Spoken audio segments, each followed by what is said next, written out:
What's up, everybody? Welcome to the lab. I'm your host, Joshua Diaz. It's great to be here. Great to see a happy Friday evening to you.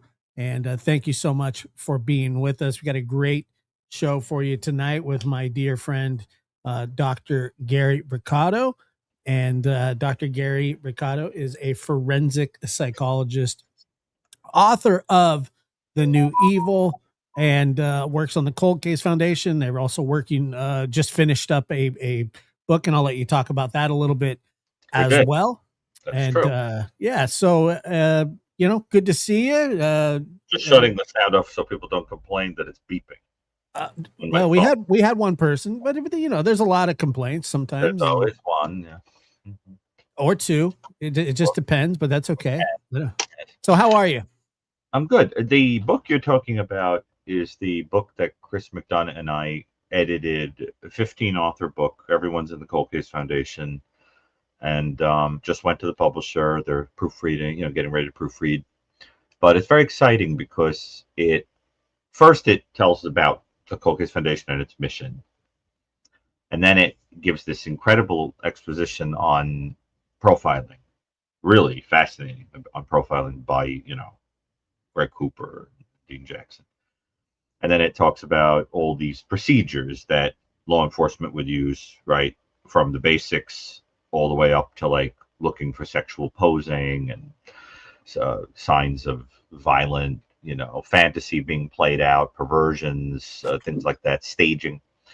And then it moves into all these procedures, using insects to tell how long a body has been someplace, blood spatter, what the coroner can tell from looking at a body, um, DNA. Then it starts, and there's this thing about that I did with Ali Khedivi about psychosis, about how there's this assumption that a psychotic person is disorganized at a crime scene, but they could actually have like a delusion that's organized and not be disorganized at a crime scene. So that may be a myth. And then we go into all these historical cases that we look at through the lens of the foundation's filters, right? So like Lizzie Borden and Jack the Ripper. I did a chapter on Jack the Ripper with Francine Bardol on the DNA, which is really cool. I did one with Ann Burgess on Lizzie Borden. There's other historical cases looked at. And then we talk about the Native American work and a Native American case, and then how to petition the foundation if you have a case. And I think I have to say, having edited and there's an awesome chapter on arson. I love that chapter. So the thing is, when, having edited it and read everything, it's sort of like a classic. Like it felt like a classic. It feels like one of those books like everybody's going to have, Yeah, yeah. Well, and it's I a mean, great, what you have yeah. that many great, you have that many minds, that many great minds, all contributing to a project. It's gonna be fantastic. Gonna sell a ton of copies, and it better because it's so freaking good. And I love it. It just feels like it's like half academic enough that they could teach it in schools, Yeah. but it's like disturbing and kind of fascinating enough that lay people will read it. Probably criminals will look at it too, which is a shame. And so that was a big deal. Then I did, I'm still selling copies of New Evil that are signed. I have a backlog because there's a huge shipment of them coming, but I have like 30 to send out. But I still, what people are doing is they're gifting me copies. So like if Oh, I somebody's a see. big fan, they'll be like, "Look, you're selling signed copies. I'll send you 10." Which is really amazing. I mean, it's what people do is just amazing. And I have, pulled more of the books out of the, Stone Brucato archives to sell.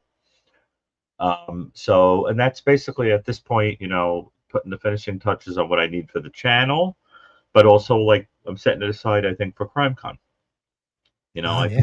I feel like, people are showing they want me to go. Very cool. And so that's I want you amazing. to go. I'm sure you do. And now that the book might be coming out before it, I mean, that would be a good reason to go. So really excited about that. It would And have been a good reason to go just to hang with the bros too. yeah, I guess so. And but it's true. But I really appreciate everybody, watching the piano page. There are I have to tell you though, there are some very mean people out there, Josh. You have Yes, no there idea. are. Yeah. Oh my Yes, god! there I, are. I I went on the worst comments I get are when I talk about Koberger and now Mangione, who of course pled. I mean, he pled guilty, and everybody's like, I can't believe it. He was pressured into saying that, because there's this idea that they think people they think are studs can't commit crime, halo Sure. effect or something. But the thing is, I was on Enton, and I was talking about Koberger, and I read the comments, and the Koberger people say things that are so crazed, nuts. Like one of them was like, "What makes you an expert? Sitting around reading books? Like, why don't you go out and see a real patient?" I'm like, "Do you realize that from the day I turned 19 years old, I've worked at 6 major hospitals and centers where the criminally insane are kept?" And prisons, and I have never not worked with actual people for like 30 years. I was like, are you kidding me? Like literally, like I'm an authority on the subject from decades of experience. Like, what are you? And then I was like, P.S. Everything you wrote is libel. Like, I just hope you know that. Like, what? So there's you get that, and then you get the people that decide to make like attacks on you as a person, like physically, whatever. But then what I always do is look at their icon, and I'm like, bro, You feel what you feel mirror? better about it. Yeah, Well, like yeah. oh, I'm gonna be criticized by Jojo the dog faced boy. Like give me a frigging break, right? So there's that, and then you get these comments that are just nuts. Like there are 26 letters in the alphabet and there's 26 letters in so and so's name, therefore he murdered so Yeah. and so. And I'm like, that makes sense, bro. That's good I logic. gotta go now. I'm due back on Earth. Well, I don't know. So anyway, just like I don't know how you deal with it. Do you delete most of it? No. I delete almost nothing. I want Um to make a wall of shame. Remember in Game of Thrones? Shame, shame. I want to like make a yeah, shame yeah, yeah. wall and just like put the put I used to have a segment, and I probably should bring it back on my other show, and it's called John Deere letters. oh, So it's for people that leave a comment on their way out where they say, I used to like your show. I hate you. You suck. You're not funny. You're fat. You're this. You're that. Right. Some of them are a little more clever than that. Not all, but and then uh, I read them and they're kind of I think they're funny. I don't actually get offended at all by any comments that are left. Most of the time, um, I actually I don't know. I find them endearing. I guess I don't know, but yeah, they were called John Deere letters, and it had a little John Deere logo on it. Take derived from the Dear John letters that you know pe- that people would send their significant others in the military. Just a sad "C'est la vie" or right. Well, yeah, there's this amazing classical music expert called Dave Hurwitz. I love him. I watch him all the time. I like how snarky he is, and he's brilliant. And he does a segment called "Despicable Me," where he reads the nasty yeah, comments and then yeah. and Yeah, that's sort of what I did, and I haven't done it in probably a year or so. But Peyton, my son, he used to just love when I would do that. Like that, I would just sometimes some comments would say nothing more than "Josh, you suck," and then that was it. And Peyton, for some reason, just always thought that those were the best. Like he's like, I love when people do that to you. It's like, oh, okay, great. He loves when people try to riz me up. But anyway, so not a not a biggie, but I think you're getting used to it, aren't you? I get used to everything. I could even get used to happiness, which is really. It's interesting. I'm like one of those plants that didn't know it needed different soil, and then it's Dude, in the different soil and then it thrives. that was so self-deprecating. No, Like, it's true. I'm not a person who can get accustomed to it because I'm always waiting for the viper to jump out of the bush and bite everyone's ankle. So I think that the idea that I could say that is unusual. I mean, have you ever heard me say that before? I've heard you say some stuff, but Oh my that one God. came. I'm exactly the person that like you go into a hotel room and you go, "Isn't it beautiful here?" And I go, "I bet if we put a black light over this bed, there's thousands of pieces of dead people's skin and insect here, insect eggs and dust and dander and dog hair and fluids and shall we?" That's my personality. I mean, like I said, I've heard you say, Quite a personality, isn't it? yeah, I've now I so before we start taking calls, I know that one of the hot topics right now is one that you can't comment on specifically, which would be the Lindsay Clancy case, and completely understandable. Um, Although, if I don't know if you'd be willing to do this or not, but it said would love to hear if Dr. B has ever worked with any patients with postpartum Yes, psychosis, yes, I have. and any thoughts regarding this. And they actually talked about this a little bit last time. That now, not the case itself, but he did speak about postpartum psychosis a little bit on the last show, but he doesn't have an opinion, or if he does, it's not proper for him to discuss it while it's being litigated. So um, I No, don't I know. just don't want I to don't think comment. litigated is the proper term. It's I mean, there are tried. really disturbing aspects of that case that are not typical, and I don't want to get into it.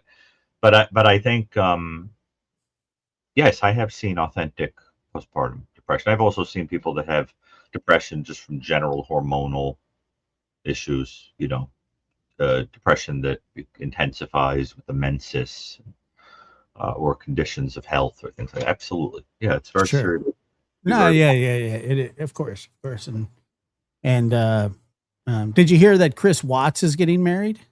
I certainly did. Didn't I send you the Oh article? yeah. You're the one that sent it, and you know how I feel about that guy. I can't I think stand it. You see the thing I did about him for Daily Mail? yeah, I did. You watched it? Absolutely. What'd you think? Yeah. I thought it was great. I always think your pieces, especially with the Daily Mail, you always do really good um with the Daily Mail. But I'm glad that you've because we've talked about that case many times, and it is good to hear your thoughts on it. And I don't know how did you feel after you did it?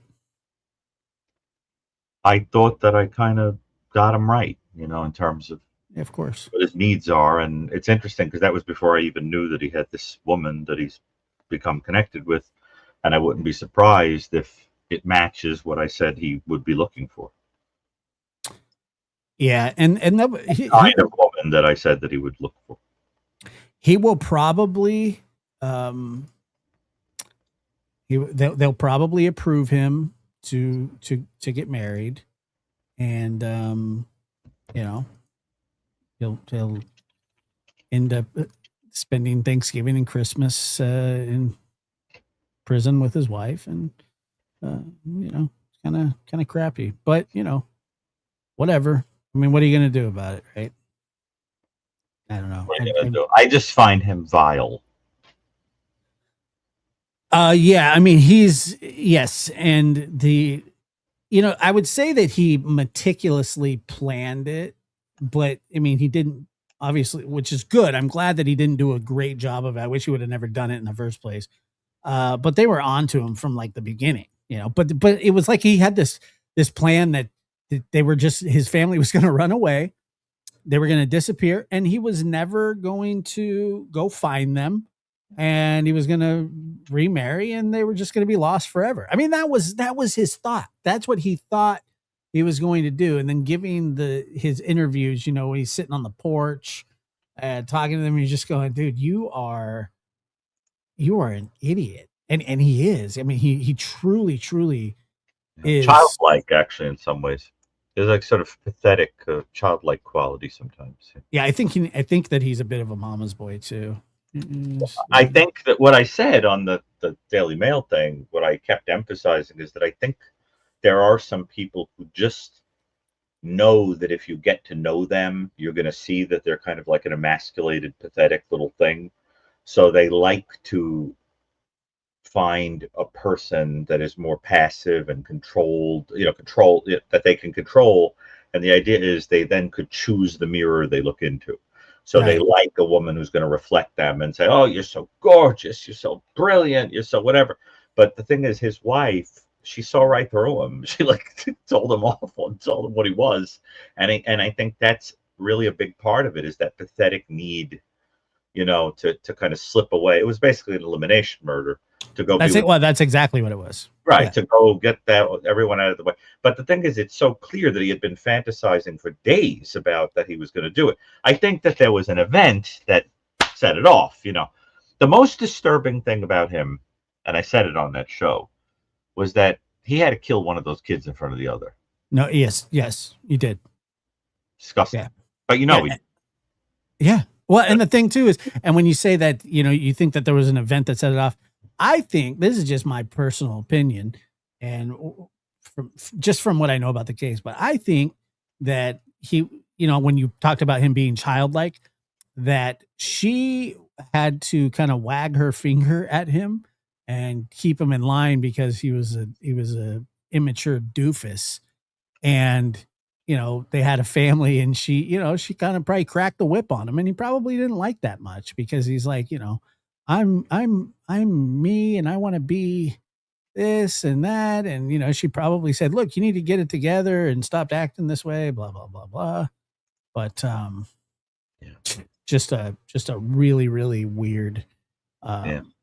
person. I Now, can't now, stand. now, on an unrelated note, before I forget to say this, I have to. There's a person who watches your show all the time. I'm not going to say who this is. You'll know who they are. Okay. So I'm not going to tell you who they are. And person contacted me and told me that they were terrified because they were told that they might be diagnosed with like a death sentence cancer. Okay. They asked me to pray for them.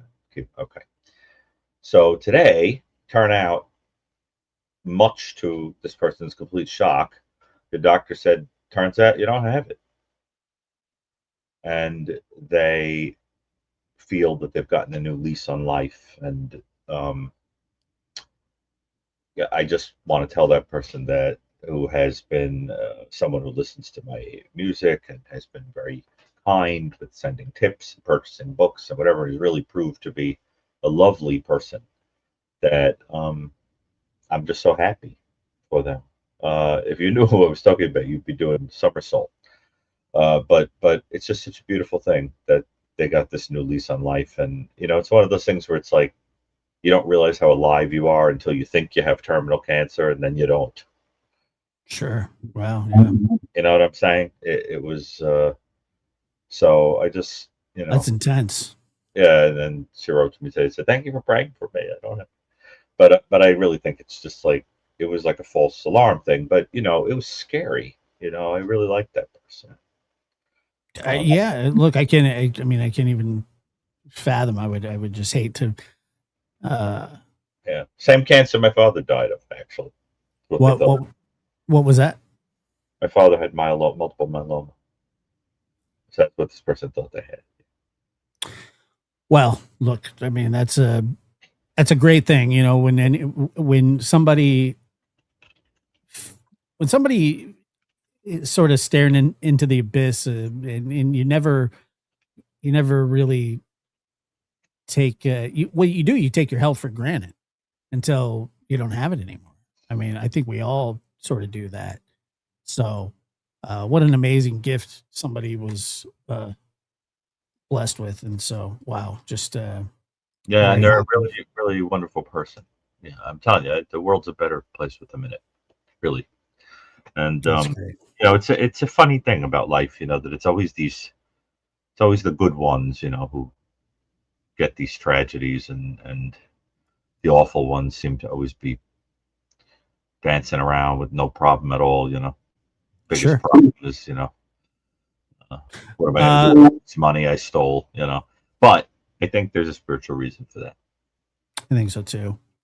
Let's see. Hey, Josh, love your show. Dr. Gary, good luck on the new book. Love y'all. Dr. Gary, I sent you a pic of my cat with the new evil book I received. I And got it. I loved it. I it's thought that was awesome. great. It was the cutest thing ever, and really, really cute. People send me the best stuff. I mean, there's also people that are like venomous monsters, but most of them are sweet, and they send these really cute things. And then every once in a while, there's weird stuff. Venomous Monsters, Dr. Gary 2026. I have a question for Dr. Gary about a career change. I'm a therapist now. I'm very burnt out. Is it okay to call in for this type of question? Of course, I'm trying to figure out if the last name is Armenian. Is it pronounced like Badalian, or is it I don't Badalian? know. You're asking the Yeah, wrong I guy, think dude. Badalian would be the Armenian pronunciation, right? You're asking the wrong guy. Oh, and it's good to see Of course. Mr. and Mrs. Yeah, like I'm gonna know, right? I don't have the 10-pound brain. Let's see, Mr. E, Mrs. E, to both of you. It's good to see you. Mr. and Mrs. E lost their son to brain cancer a Oh, couple months back, and what an amazing, strong family. So I just, it's good to see you guys, and I can't wait for you guys to sort of get back into the flow uh, of doing your show. If you ever decide to come back and do it, I will be there supporting and cheering you guys on. Would love to get back on and have you guys on as well. I've been on their show before. They're awesome people, man. I just think the world of them. Okay, so let's go. Joey H is in the house. Joey, Hi. Hello, everybody. what's up, man? Hi, Dr. Gary. Hi, Josh. Hi, chat. Hi, mods. I never give credit to the mods, and I love the mods very dearly. Holly, Ginger, everybody. Um, so a couple of things, and I'm not going to stay on forever, but I'm not going to ask a question today. What I wanted to do today is, first of all, the one question I do have very briefly, Dr. Gary, is you had brought up Carnival of Souls. Could you please explain? I love it. Yeah, explain that to me, because that's basically like a B movie. It's a great B movie. It was. It It is, was but tell me directed your by. interest in this. It It kind of was blew me away. all right. Well, it was directed by Hank Kirby, the who plays a zombie in the movie. It was a movie that was considered one of the earliest movies to toy with the idea of the undead. And it is basically about a woman. It actually matches the plot of the Twilight Zone episode, The Hitchhiker, that had Ingrid Stevens in it, who died young. Candice Hilligoss plays this attractive woman who is hit on all the time, who is moving into a little town where she's going to be the organist in a church. And she doesn't know that she's dead. She's been driven off a bridge. Yeah, There was an homage to that in cult Beetlejuice. classic. Yeah, Yes, right. they made an homage to that in Beetlejuice. You're right. Right. So, but she goes off one of these covered bridges. She doesn't know she's dead, and what happens is it's fascinating. It's about that everywhere she goes, she's interacting with people as she's sort of swimming in between life and death. So like her hands are disappearing, or she's like freaking people out, and she doesn't know why. First, they used to think she was beautiful. Now they're like scared of her, whatever. And then what happens is, and this is the part I love, is that Hank Harvey used the bathhouse, the old carnival building that was on Salt Lake, that was one of the hot spots at the turn of the last century, to go like resorts in that beautiful sort of Victorian architecture, sort of like Cliff House in San Francisco area. And what happened is she feels that she has to go there. She feels compelled to go to that historical building for some reason. And the zombies ultimately chase her into it. And when she gets in there, all of these people that are transitioning to the other side have a carnival, literally, where the whole place is covered in streamers and they move like a carousel up and down and whatever. And she Brucato, yeah, has to join the carousel. Has to That join. movie sounds like it sucks. No, it's actually. A lot of people would say it sucks, but it is fun. It is fun, Gary. It's a drive-in movie. Oh, you saw it? It's a drive-in. Oh, come on. It's a cult classic. So don't you love it? It's a fun, yes, but the reason I bring it up, I gotta stop yelling. I'm doing my best for my haters to control my volume. I noticed that. Please, Brucato, don't do this to me. I don't like it. It's a cult classic. It's fun, and the reason I bring it up, Dr. Gary, is that what it does is it reveals to your fan base that you are multidimensional, and as academic as you can be, you have this very goofy, fun side where you like Pee Wee Herman, Carnival of Souls, and meeting Piper Laurie at conventions. So that's what's so cool about it. And so let me get to the serious stuff before, because I know other people want to get on, and I want. By the way, today quite serious. I don't want to ask some kind of serious question. What I wanted to do was have everybody reflect on 9/11 as we're approaching. September 11th is approaching. And I wanted to bring up my experience there. But before I do that, I always recommend a book. About it too. Yeah, that's really interesting. Yeah, go ahead. I'm going to bring up a book and movie. And the book I want to recommend, and I was on the lab the other night with Josh, and and I did explain that, part of me doing this, of course, I love speaking to you guys and interacting with this channel, this spectacular channel called The Lab. But I do also like to contribute from my experiences, and because I'm not going to write books like you, Dr. Gary. I have no interest in it. I said it, and I'll say it again. I will be fishing with junkyard dogs when I retire. I want nothing to do with any of this nonsense. So the book I want to recommend is inspired by this whole Chris Watts and prison groupies phenomenon that's being revisited in the public eye. And the book is someone who actually was a colleague of mine who was a Mensa member. So this is a very bright woman. And she wrote a book called Concurrent Sentences. And I recommend the book. You can get it on Amazon. And here's the interesting thing about concurrent sentences. She worked in the field alongside us, Dr. Gary, and she wrote to people in prison, and she fell in love with a murderer, and she was hell-bent on getting him released. She fell in love with him. And how she did that was that she smuggled in, it's all in the book, by the way. This is all in the book. She smuggled in one of those diabetic syringes, and she had him masturbate in the bathroom. She filled it up with his semen and she injected it inside of herself, and she had his child, and that managed to get him released from prison with a lot of other legal work she did. And one of the interesting things about it, in my opinion, is that when he was released, one of the first things they did, because the book came out, is that she had to go on Oprah. And it was a nightmare for her, she told me, because she says, Joe, you don't know what it's like having to play act like you're in this romantic relationship when it was a nightmare, because he immediately started doing all kinds and had multiple affairs, and the marriage didn't last more than a week or two. But they did share a child together.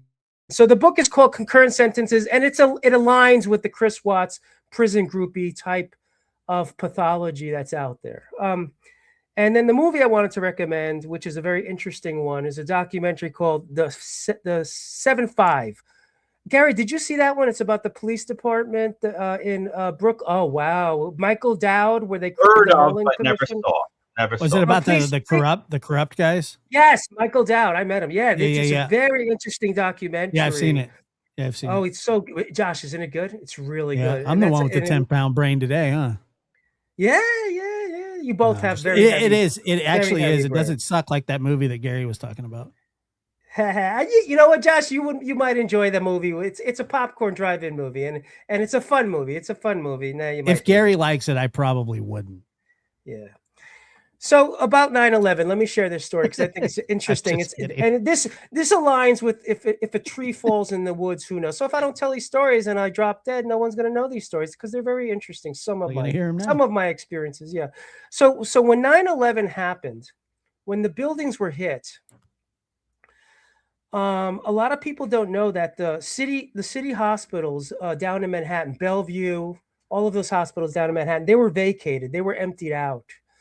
They were emptied out because it was expected that there were going to be mass injuries, and all of the patients, psychiatric, forensic, they were all they filled up inpatient and inpatient units across the 5 boroughs.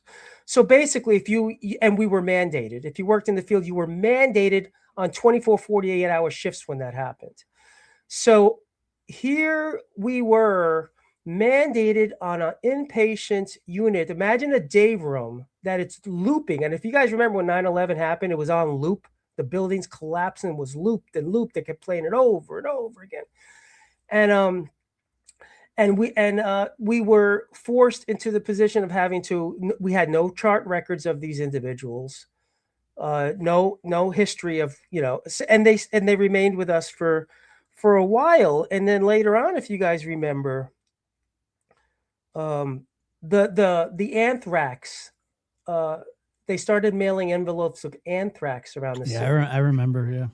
And we were it was like a sardine can being in some of these hospital inpatient lockdown units. And but they overhear conversations, and someone overheard. I'm very allergic to coconut. If I have coke, I could die.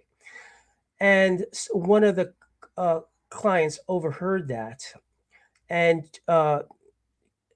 they were serving breakfast and filled up my orange juice with coconut soda, coconut water, and I had this massive allergic reaction. My tongue came out of my mouth. But long story short, they had to send me to the hospital immediately, and they had to wear hazmat outfits with me to see if they thought I had anthrax. My nostrils were pouring out mucus. So yeah, I just wanted to share that story. So what was wrong with you? It was coconut, but they thought they didn't know what was going on they thought I had anthrax. So they had to isolate me for like 48 hours. How nervous were you?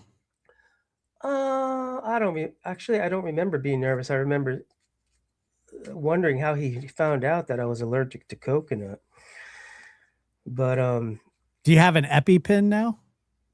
No, I just have an emergency inhaler. I don't really. I'm good. Yeah. So I wanted to share that. Another thing I wanted to share is about the safety precautions working in the forensic field, which to me is very interesting that a lot of people don't know about. Is back in the 90s, before there were cell phones, we had beepers. And on lockdown dangerous units, they had what was called drop phones. Dr. Gary, did you hear about the drop phone method? I think so, yeah. I mean, I couldn't give a long speech about it, but I have a general idea. But tell me what interests you about it. That's not what interests me about it. It's the only thing that could keep a person safe on those lockdown units was what was called obviously these types of this type of banter, conversation, our personalities. But what the drop phone would happen if someone is acting out, what you would do is you drop an analog phone off the receiver, and a show of force would come up from the basement to do a takedown. So I thought it was very interesting because there's no record of those drop phones, and that was the biggest lifesaver back then on these lockdown units. So I thought it was very interesting that there's no record of it. Yeah. And that was just in case of an emergency situation. Yeah. If there's if someone's is acting out and having an episode, shadow boxing and wiping feces over the walls and whatever. Yeah, that seems to happen a lot. By the way, Dr. Gary, Joey actually was on Lab After Dark a couple nights ago. We had a great conversation. It was a lot of fun. I really enjoyed our conversation. Yeah, me too. Me too. And you see, I'm trying to be a little more serious tonight. And that's about it. I did work on the trauma unit, and that was crazy on ground zero. But that'll be for another talk, because let's let other people come in and chat. But I wanted to share and ask that everybody have a remembrance of 9/11. A lot of us lost good friends. I know I did in that situation. And it's coming up. September 11th is coming up, and it was a difficult day for everybody, and it was a difficult day for people working in the fields, because we were mandated to work around situations that were unprecedented and extremely dangerous. And even those of us like myself who volunteered on the trauma unit at Ground Zero, we were now I found out that we were placed at risk with the air quality and stuff like that. No question. All right. I was 14 when that happened. I remember it. Wow. Well too. Wow. Yeah. It was a weird thing to be so young and yes. To kind of realize the world isn't as peaceful and nice as you probably thought. I hadn't seen nothing like that. I didn't even know who. I had never heard of Osama bin Laden or anything like that. Nothing. Yeah. I think it was freshman year. I remember. It was a crazy time. So, Joey, thank you. Yeah, Dr. Gary, what were you? I'm going to get off the phone, but please share. What was 9/11 like for you? What was that day like for you? Oh, I don't really like to talk about it. I lost some people very close to me, and I watched it, so it was very difficult for me. I don't really like to talk about 9/11, to be honest with you. But it was a nightmare. Nightmare come to life. Period. We'll leave it at that. All right. Well, I think next time I'm going to do my shtick, because this was a very boring call. So get ready, Gary. I'm going to be pulling your tail next time, because this is a very, very boring call. You don't want to talk about 9/11? Get out of here. You're a forensic psychologist. I'm back. I'm yelling and I'm back. I'll tell you something Gary, about 9/11. Please, you don't want to talk about 9/11. I lost people. I lost 3 people. Get out of here. Come on, you're a forensic psychologist. I lost a number of people, including. I lost 3. You could talk about 9/11. Well, anyway, one thing I will say about it. Yeah, what will you say? I'm going to get off the phone and let you talk, because I'm going to go honey badger soon. Go ahead. No Take problem. care. Oh, now you can talk about it. Talk about it now, Gary. I did my best to control myself. You couldn't. All right, take care of yourself. Ciao. All right, moving along. Is there anyone else? Done with that.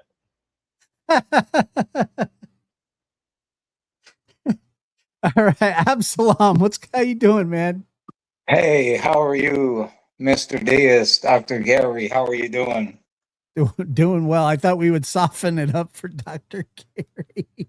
Well, sorry, Dr. Gary, because I'm pretty upset right now. And if you'll indulge me, Josh, it's going to take a little while for me to get to the point, but. Sure. Okay. Dr. Gary, when you went to school to become a psychologist, did your classmates and teachers know that you believed in God and were a believer? Yes. Did you get any flack for it? Yes, absolutely. Okay. In the past 2 weeks, I made the mistake when I was in stroke therapy of telling another guy that was there with me that I sometimes call this show. Okay.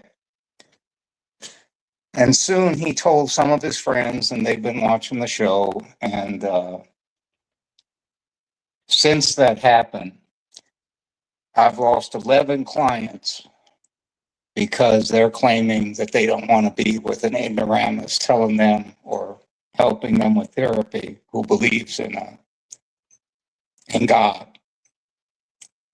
And I don't understand why the fact that I believe that there is an intelligent creature that created us, that would make my therapy or my help for them any different. I mean, I love everybody. I don't care if you believe in God or not. Okay. It doesn't affect me. It doesn't bother me. I'm not going to mistreat you because you're a believer. But one question I have, because I know a few of you are watching the show right now, listening to me. If your child went missing or something happened to one of your loved ones, and Detective Madonna was on the case with a 90% solvability rate, would you want him or a subpar detective to investigate and find your loved one? Would you not want him because he's a believer? If you had a heart attack, would you want the best surgeon available? Or would you say, well, you know what? No, I want someone else because that surgeon believes in God. I can't understand this. This is absolutely asinine. And I don't know why. I don't know what the justification is for that. Maybe they had a bad experience with someone that was religious. I don't know. But why is it that that would mean that they would quit our agency, our company, simply because I believe in God? And I want to know if you've had experiences like that. Well, there are different reasons why people feel that way. First of all, some people feel that there's in a professional setting that unless they bring it up, they just feel that that introduces something that, you know, they don't feel is appropriate to a clinical setting. I understand that. But then sometimes there are people that were raised religious, but they find talking about it a kind of indictment. Guilt makes them not want to talk about it. And then you get some people who um, find it inconvenient, like I would love to get into that, but tomorrow, because it would change my life in ways I'm not ready for. There's all different reasons. The problem is you don't know where a soul is at. I only know that you, as long as you're keeping professional boundaries and you don't raise it in an inappropriate way where you force feed it to somebody or whatever, you bring it up when you feel that it's appropriate. The reality is that you're doing what you feel stirred to do in that moment to help a person. Most people would just say, "I'm sorry, I don't believe in the same thing, but I respect that you do." But to have a strong reaction to it can sometimes tell you more about a person than they wish to reveal. And because sometimes it's an indictment of people. You understand? It makes I them understand, feel guilty. but It makes them feel guilty. Sorry, doctor, go ahead. Yeah, in other words, it's important just to not push it on a person. Just let them. Dr. Gary, when I'm working, I never bring up religion because I don't know who I'm going to quote unquote offend. But simply because of one of the calls that I made, I quoted the Bible. I think you might remember how I asked you if you could go Philippians 2, 3, and 4 for me in the Bible, right? And ever since then, one by one, I'm sorry, I can't, and I don't understand it because, as I said, if I don't, I don't preach to anybody. I'm not one of those people that, is, what do they call it, a Bible thumping whatever. But I can't understand how I am being thought of as naive and stupid simply because of the fact that I believe God exists. Well, Absalom, there is a sort of a thought amongst some people, not everybody that doesn't believe, but there's a thought that faith is for the weak. Faith is for people that need something to lean on to get through life, instead of it being a personal and divine relationship that offers inner peace and moral guidance and emotional stability. Instead, they use it as an indictment of your intelligence. And I have found that the smartest people are the ones that look their nose down on religion. And look, as somebody who has struggled with faith and religion and all of that over my entire life. I understand why it's frustrating, you know, when you make an effort to try to be, or to try to connect with people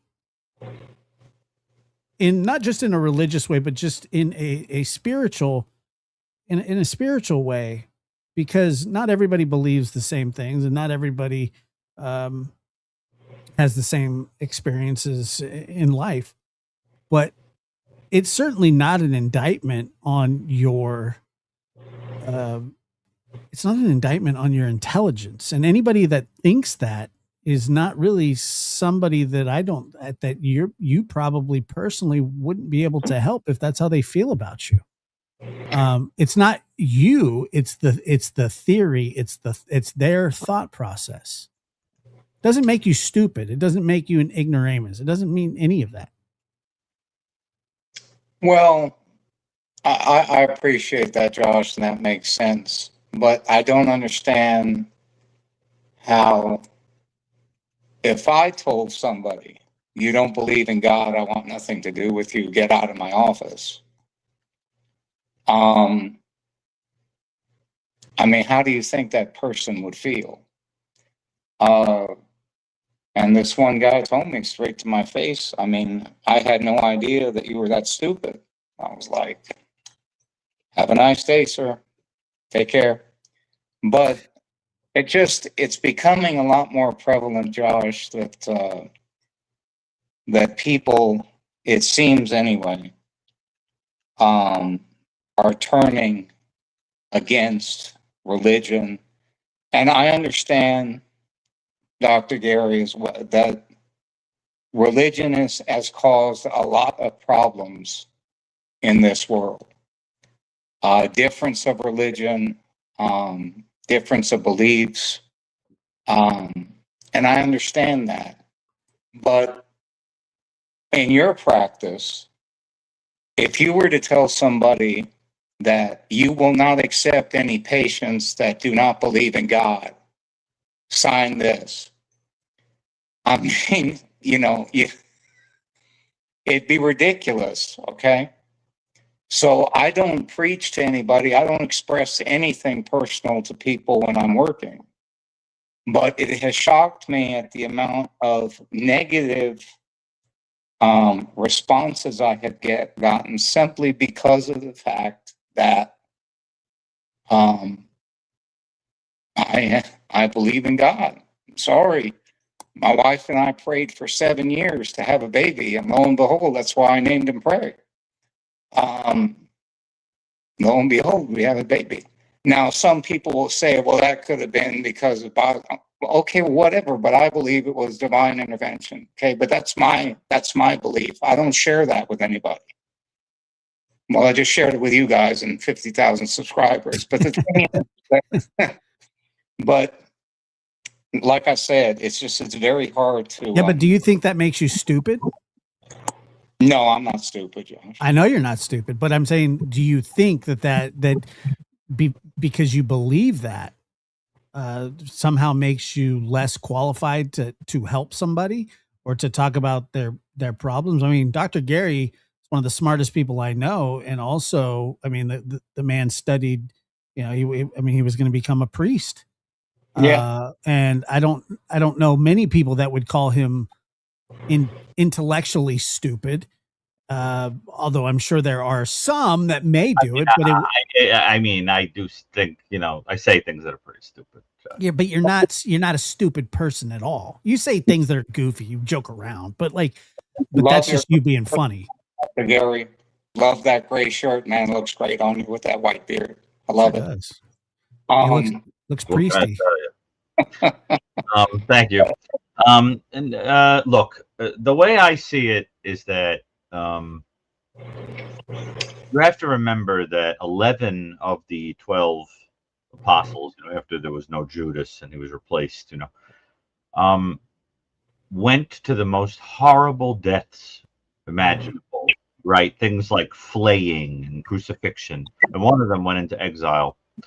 I do not believe that the apostles would have abandoned everything, traveled all over the world, lived like paupers, and allowed themselves to be mutilated if they did not see something that absolutely convinced them. And that includes Thomas, who was very scientifically, inclined and needed hardcore proof to believe anything. And remember that it was Thomas, with all of his doubts and his scientific inquiry, it was Thomas who, after putting his fingers into the holes in Christ, said, "My Lord and my God," which means that Thomas was the only person in the entire New Testament, other than Christ himself, to call Christ God. And what I mean by that is that sometimes it's the most intellectual people who know those truths. They just can't get other people to understand it. And because there's a difference between intelligence and wisdom. You understand? And remember, if there's anything the New Testament teaches you, is those things can only come to you by grace. You have to pray that another person understands that. You can't just wake up one day and make yourself believe it. It's a grace. I agree, Dr. Gary, but wisdom also comes from years of experience as well. That's right. But remember, it also says to not cast your pearls before swine. There are some people that you waste it on because they're just not going to get it. Shake the dust off your feet and move on. Yeah, no, I understand. Well, the point is that sometimes in life, people have to be broken to believe in God. I think that's one of the little tricks of evil, is to give someone the false impression that they don't need God because everything is hunky dory and tickety boo, But then what happens when you die? The idea is to give someone the false sense of security and safety and not needing anything higher than themselves, and certainly not needing anyone else. That is a very dangerous position, spiritually speaking. So, I'm sure that your spirituality is born of a lot of pain. You've had a rough time. And here you are, worrying about the souls of other people, no less empathizing with their mental health.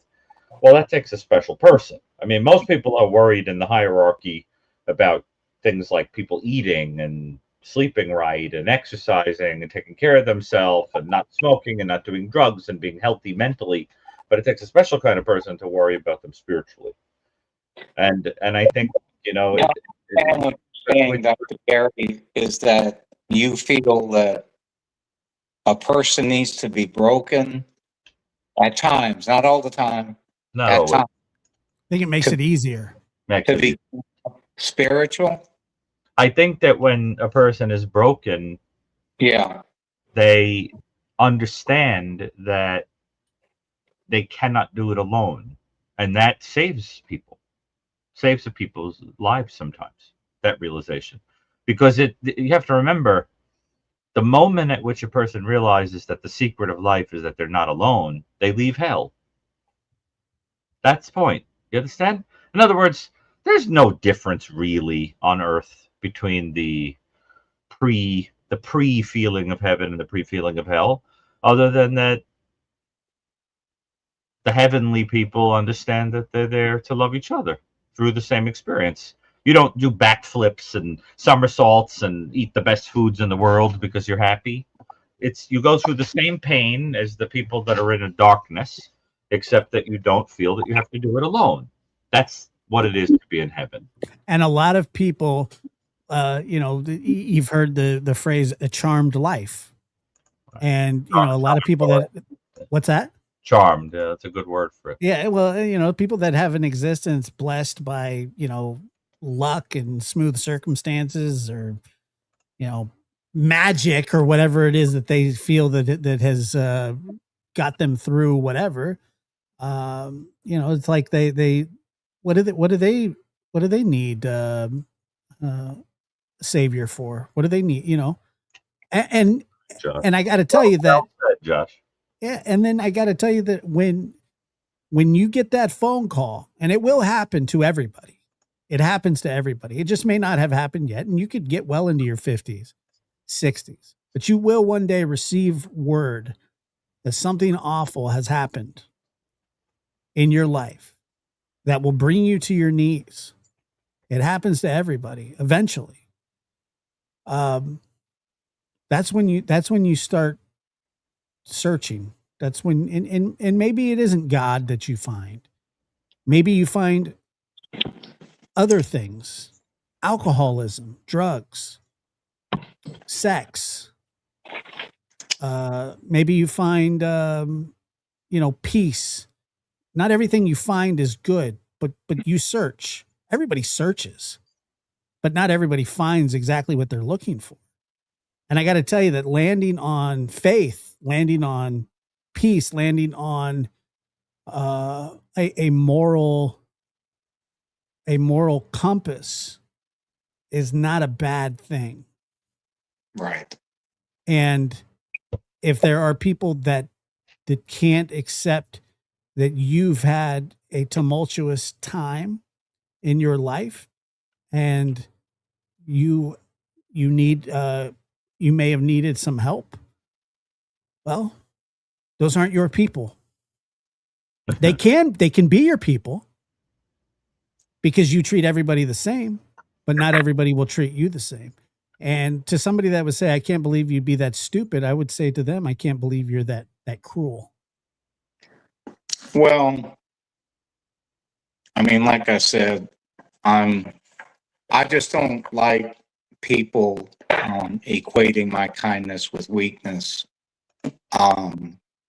And I also, like I said, don't like people equating the fact that I believe that there's an intelligent creator. I just cannot believe that nothing came from, or something came from nothing. For me, that's just, I can't understand that. But like I said, Josh, it was very upsetting. I understand. People literally think that I am an idiot for believing in God, and they've told me to my face. But what does that say about them? Or, well, I mean, I'm not going to talk bad about people that don't believe in God. I'm not asking you to. I'm not asking you. No, I'm talking about people that say it's not about people that believe in God. It's about people that levy indictments against your intelligence because you do believe in God. That's not fair. I think that those people, sometimes they're looking for a way to get out of, they don't like me, so they try to get out of the way or find a reason to get out of coming to therapy. Of course. Or some people have told me that they don't like the responsibility that religion places on them. That's what I was saying earlier. Yeah, there's a lot of people that just think of religion or belief in God or whatever, that it's almost like a burden to carry with you because it limits what you can and cannot do in life. Are they wrong? Are they wrong about what? That's exactly true. Yeah. I mean, in other words, I always get frustrated by people who say that religion is a crutch. Actually, it's not at all. It's a cross. I can't hear you. I said they use the phrase that religion is a crutch, but what they really mean is that it's a cross. A crutch would be supportive. It would be comfortable. The reality is that it's not at all. It's very difficult. If you actually believe in what and do what the faith says, it's a hard life. It is a life that is basically laid down with the expectation that you'll have your happiness later. The world is not comfortable with that.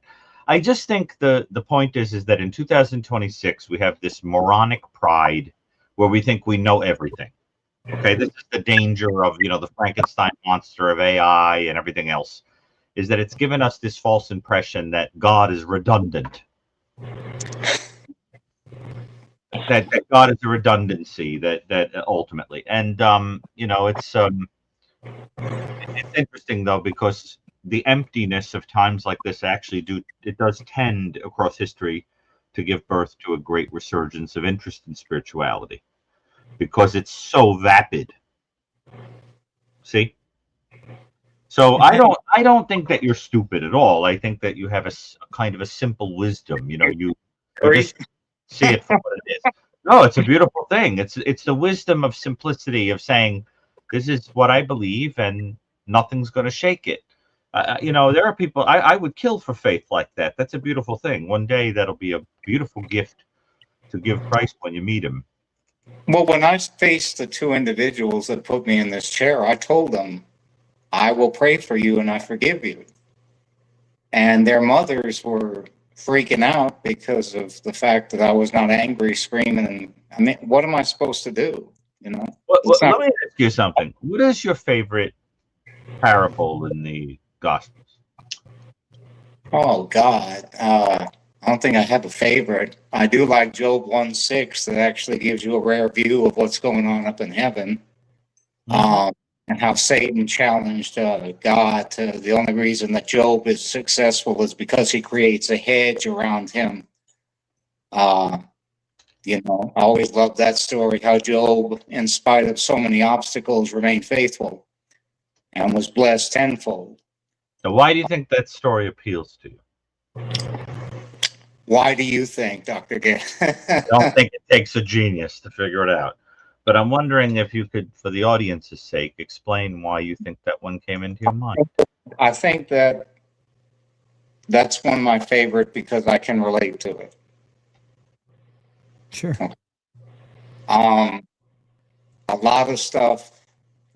Dr. Gary, I'm not going to turn this into a sob story about me, but I've lost a lot of things that a lot of other people have allowed themselves to turn to drugs and alcohol. And I'm a teetotaler. I will not drink one drop of alcohol. I will not eat anything that contains alcohol in it, which is very rare for an Irish person.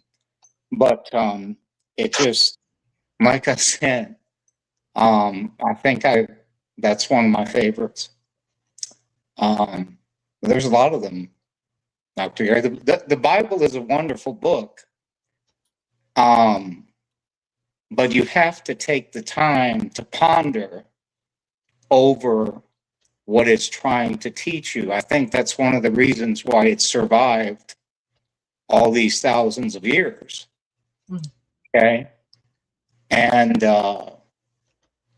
but again, let me reiterate, just because I believe the principles in the Bible and because I believe, now I'm not one of these people that believes that God created the earth in 24-hour periods. Come on. Okay. I mean, it doesn't make sense if you don't invent the sun until the fourth day. Well, yeah, I forgot about that. That's true. But I just wonder, Dr. Gary, if in your profession, if some of your peers have looked down on you, even though you're, one of the best at what you do, if some of your peers have looked down on you because... Of course not. There's a hedge around me. Lives a charmed life. It's a charmed life. Yeah. Do you think that I woke up one day and chose to believe what I do? Or do you think it was a grace? I didn't. What did you say, Dr. Gary? Do you think that I chose it, or do you think it was a grace? Do I think God called you to become a forensic psychologist? Is that what you're asking? Do you think that I know the things I know because they were a grace, or do you think that I reasoned myself into them? No, I think that you've been blessed by a God-given talent. Well, then, so why should I be afraid of what anybody thinks of it? Well, I don't mean fear, Doctor. I don't fear the people that call me an idiot, but they called him an idiot. Call him worse than that. Delighted that they call you that. You know what that means? That you get a little taste of what it's like to be a little Jesus. When someone spits on you, hates you, buffets you, mocks you, they did the same thing to him.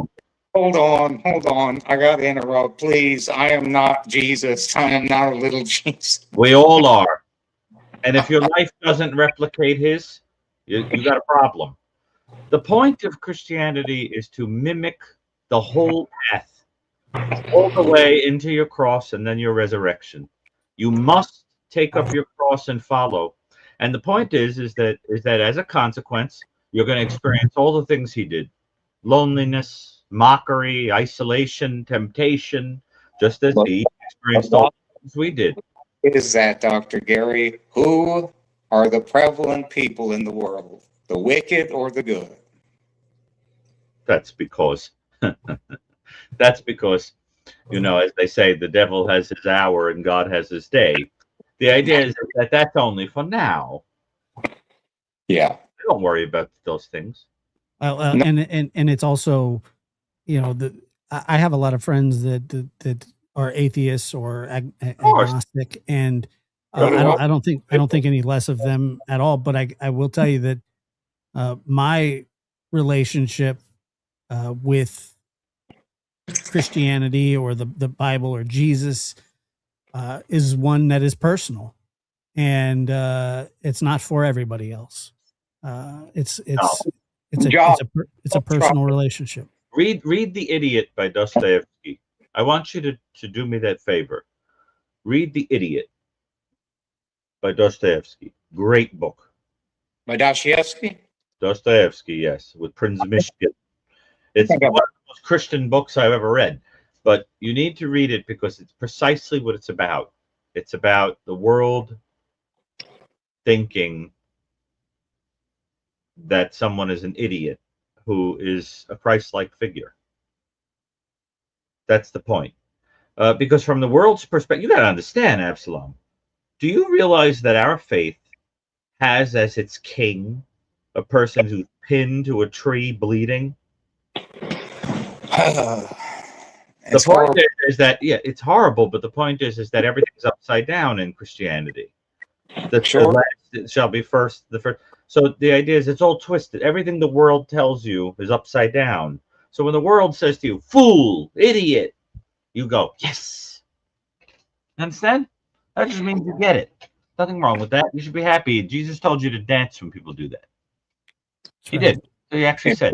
And on the night, when is the only time in the entire New Testament that Jesus sings and Jesus dances? That Jesus sings. When did he do it? Only once.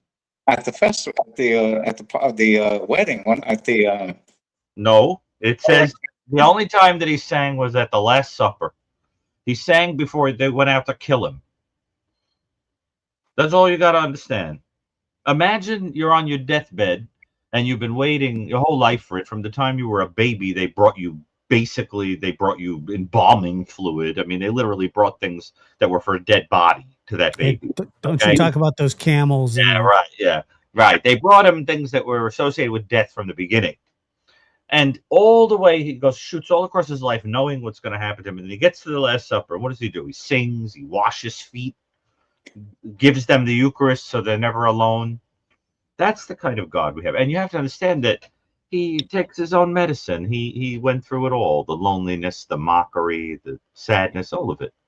In fact, one of the saddest things to me is to think about the image of the Garden of Gethsemane, and that not one of those apostles that he was with stayed with him even for the hour until they came to arrest him. They all fell asleep. Mm-hmm. You know? And is that when he was sweating blood? Yeah. I heard what happens with the Eucharist. You know, it sits in the box and nobody comes. You know, the only time I've ever heard of anybody ever sweating blood was that during pregnancy, like that. It's extremely rare.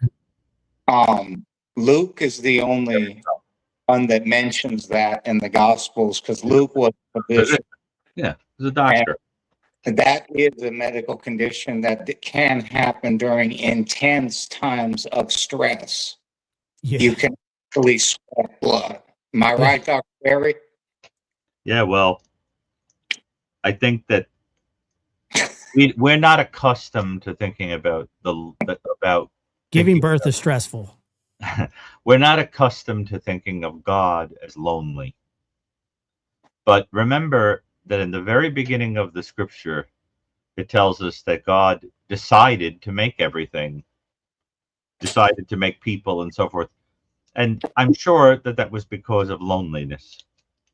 He made man in his image and then didn't want man to be alone and tried to find a companion for him. It's like Frankenstein. It's a monster. Well, the Frankenstein story has a Christian element to it, as does Pinocchio, and a lot of those stories.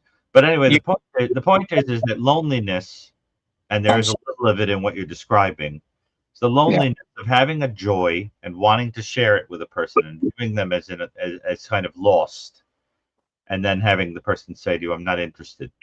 That's But you know, Dr. Gary, that also his motivation was John 3:16, for God so loved the world that he gave his only begotten son so that everyone might live forever and not. But anyway, I thought that the motivation for why he did that was love. I don't know if God's lonely, but it's very, he wants anyway, our hearts. it You don't is. want people's hearts unless you're lonely. I mean, I don't know anybody that can see the Passion of the Christ and not be in tears walking out of that theater. Oh, I don't know. I've spoken to people who were perverts that went to go see it because it was arousing. What? There was a whole world of people who went to midnight showings of that movie because it was sexually arousing. How on earth was that? Anyway. There's a whole thing about that in New York. Perverts that went to see it because seeing the actor stripped down and having those things done to him was arousing to perverts. Wonderful. And there are perverts everywhere, you know, unfortunately. It was sort of like the Rocky Horror Picture Show of the, you know, of for a little while there. And, you know, so I've had to talk to people who said things like that. It's very, very disturbing. Sick, really. That's going to stay with me for a while, Dr. Gary. That is disgusting. Disgusting. Because, Pray for them. The Romans kept people in control. The methods they used was to scourge people was absolutely atrocious if you survived it.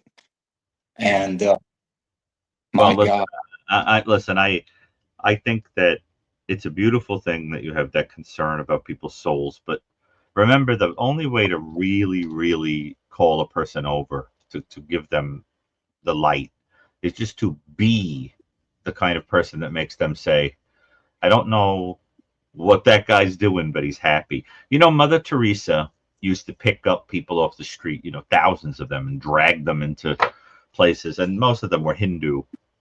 And right before they died, she would say to them, do you believe in Jesus Christ? And they would say, who is he? Is he like you? And she would say, no, but I try to be like him. And they'd say, well, then I believe in him. That's how she would convert them. You mimic him, and then people go, okay, well, that doesn't look so bad. So I think that that's the best way to do it. If you're someone who's doing it in a way that force feeds or makes it look like it's, you know, a whole bunch of rules or whatever, it's not going to draw in anybody. That's the point. You have to do it, and then people will look at you and they'll say, I want some of that. You understand? Well, I mean, like I said, I love everybody. I don't care if you believe in God or not. Yeah. Okay, that's a personal. That to me doesn't influence the way I feel about a particular person. I was just shocked at the fact that people are willing to leave, or anyway, they're willing to quit me, I guess you could say, simply because I believe in a higher power. But sorry I took so long, wasted so many minutes. Listen, I'll tell you something. Not at all. I don't usually talk about. I have had in my clinical career. Now, let me be clear with you. I don't mention my faith. Okay? Don't mention it. I don't know if people are, I don't know if they find me on shows like this talking. I don't know if they just pick up a vibe. I don't know. But in my career, I have had 5 patients tell me that they decided to become Christian because of me, because of our conversations. And I said to them, but I never talk about that. Say, you didn't have to. You didn't have to. Now, I never understood that. What on earth was I saying to them? I think the point is that there is a certain philosophy that can lead a person towards that. And sometimes they read it from you that you are happy. You understand? You just live the gospel day to day, and there are people that are going to look at you and say, that looks attractive. Well, you're correct, because when people first meet me and I'm in a wheelchair or whatever, people always ask me the same thing. Why are you so happy? And, you know, I don't understand. No, but I mean, Singing there's on the night of the lesson. so many things in life that can bring happiness. Okay, but that doesn't mean I should, wallow for the rest of my life lamenting. I mean, I wouldn't have such a wonderful family that I care about and friends that I care about who are both atheists and believers. I love all of them. Right. But But Absalom, don't you see the point I'm trying to make? When I talk to people and they tell me that they start to believe, it's not that I've done anything, not at all.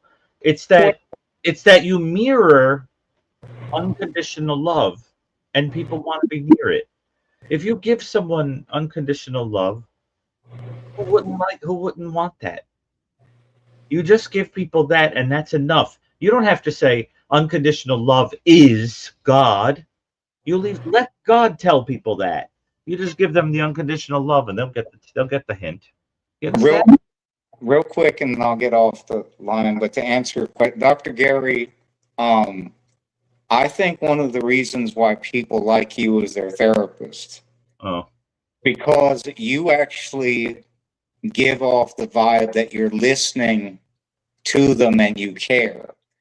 There are some therapists that do everything by the book. They keep their head down in their paper writing notes. They're not listening to their client and to prescribe Xanax, or they're waiting to prescribe whatever. Okay.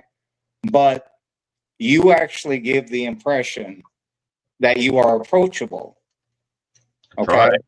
I try to do that. And I know that, if they bring their children with them, the children want to look at my legs and, knock them with. But and I don't get mad because the child is curious, right? But the point I'm trying to make about all of this was, why are we, the ones that believe I'm talking about, looked at as complete fools that don't get it?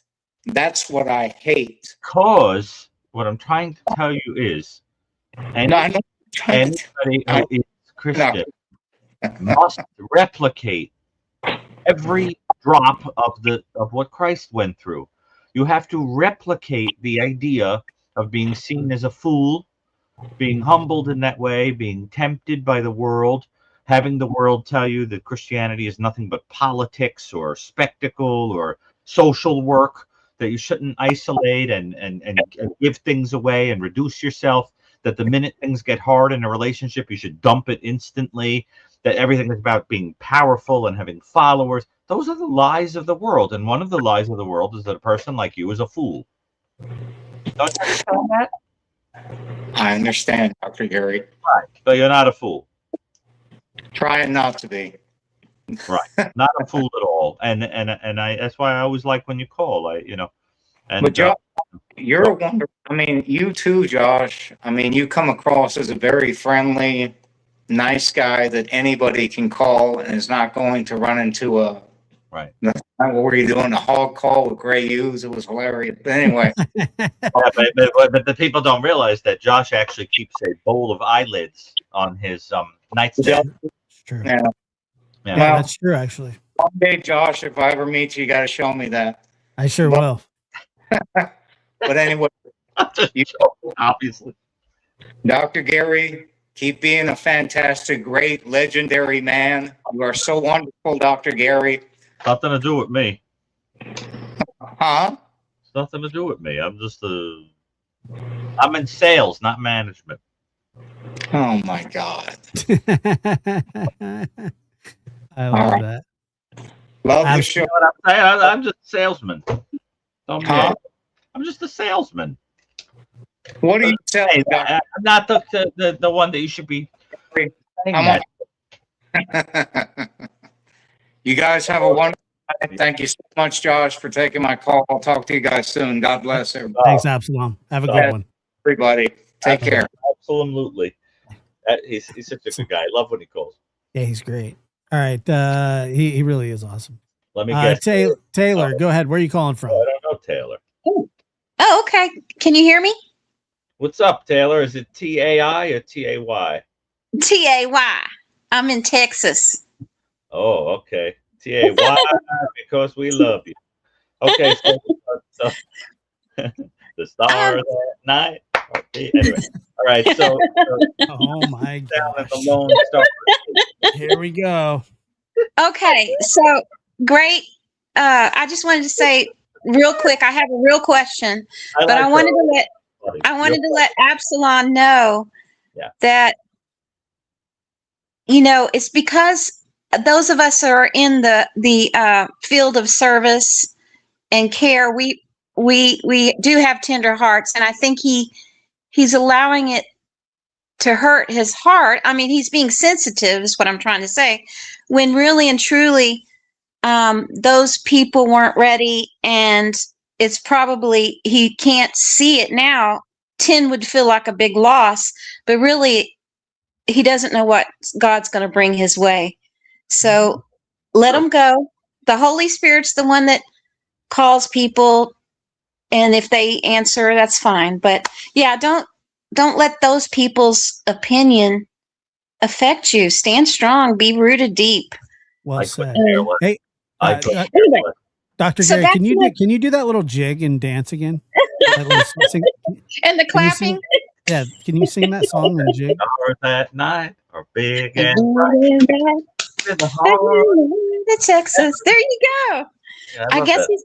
Have you been to Texas, or did you just see it online? No, I've been to Texas. Oh, I, okay. yes, I remember I was in a temperature there Oh my that God, yes. I didn't know was humanly possible. Like I felt kind of like a rotisserie chicken. Yeah, it was a rotisserie chicken while he castrated a bull. Well, but it wasn't humid. It was just obscenely hot.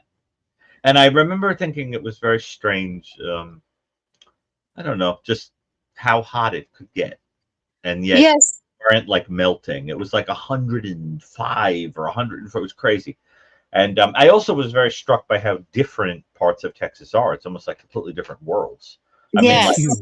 Huge. Houston and Austin and Dallas are like so completely, it's like completely different.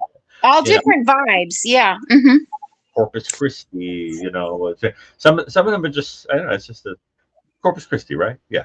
It's Yeah. just a fascinating place. And it's just so huge. And I think it gets stereotyped and kind of lumped into one big basket, politically and everything else. It's just not true. It's just too huge. One basket.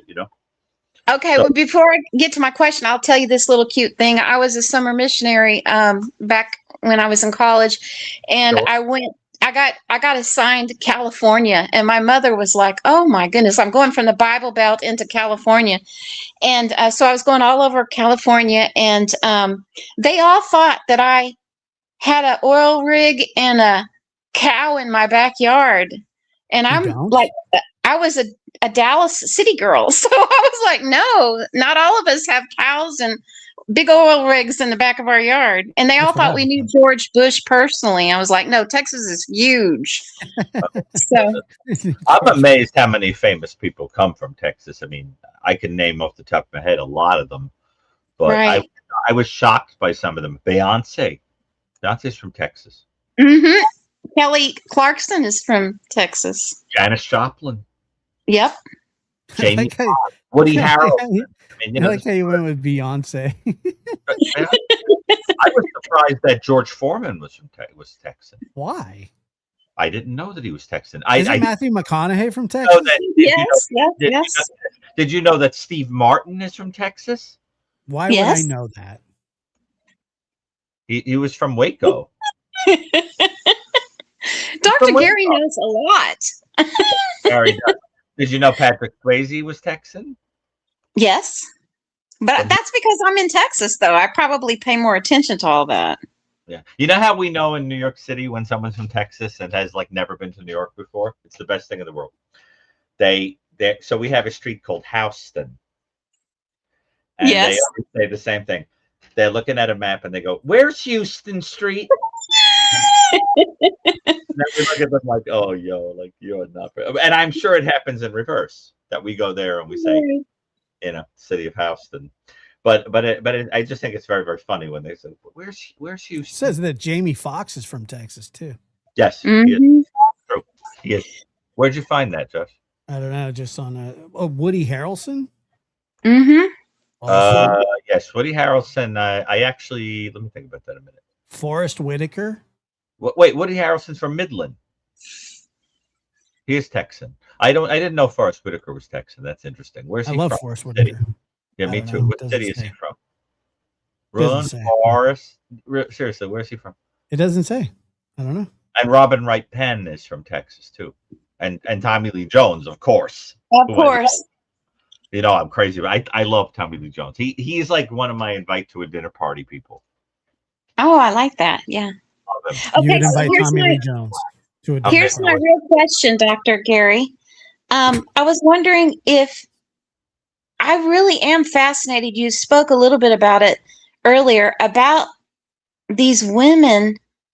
I was wondering if you're going to write a book or a correlation about these women who get engaged and married to people in jail, especially murderers. And Does it shock you? that dynamic. Well, yes, because I guess I just want to know the psychology of those women and why. Yeah. I know there's some type of like they probably feel safe, like they're never going to get out. And I just don't, who would marry someone that you can't have a real it doesn't feel real to me. And the psychology behind it is fascinating. There are a few different reasons. I mean, first of all, Ann Burgess and I got very interested in that too. We've spoken about that together.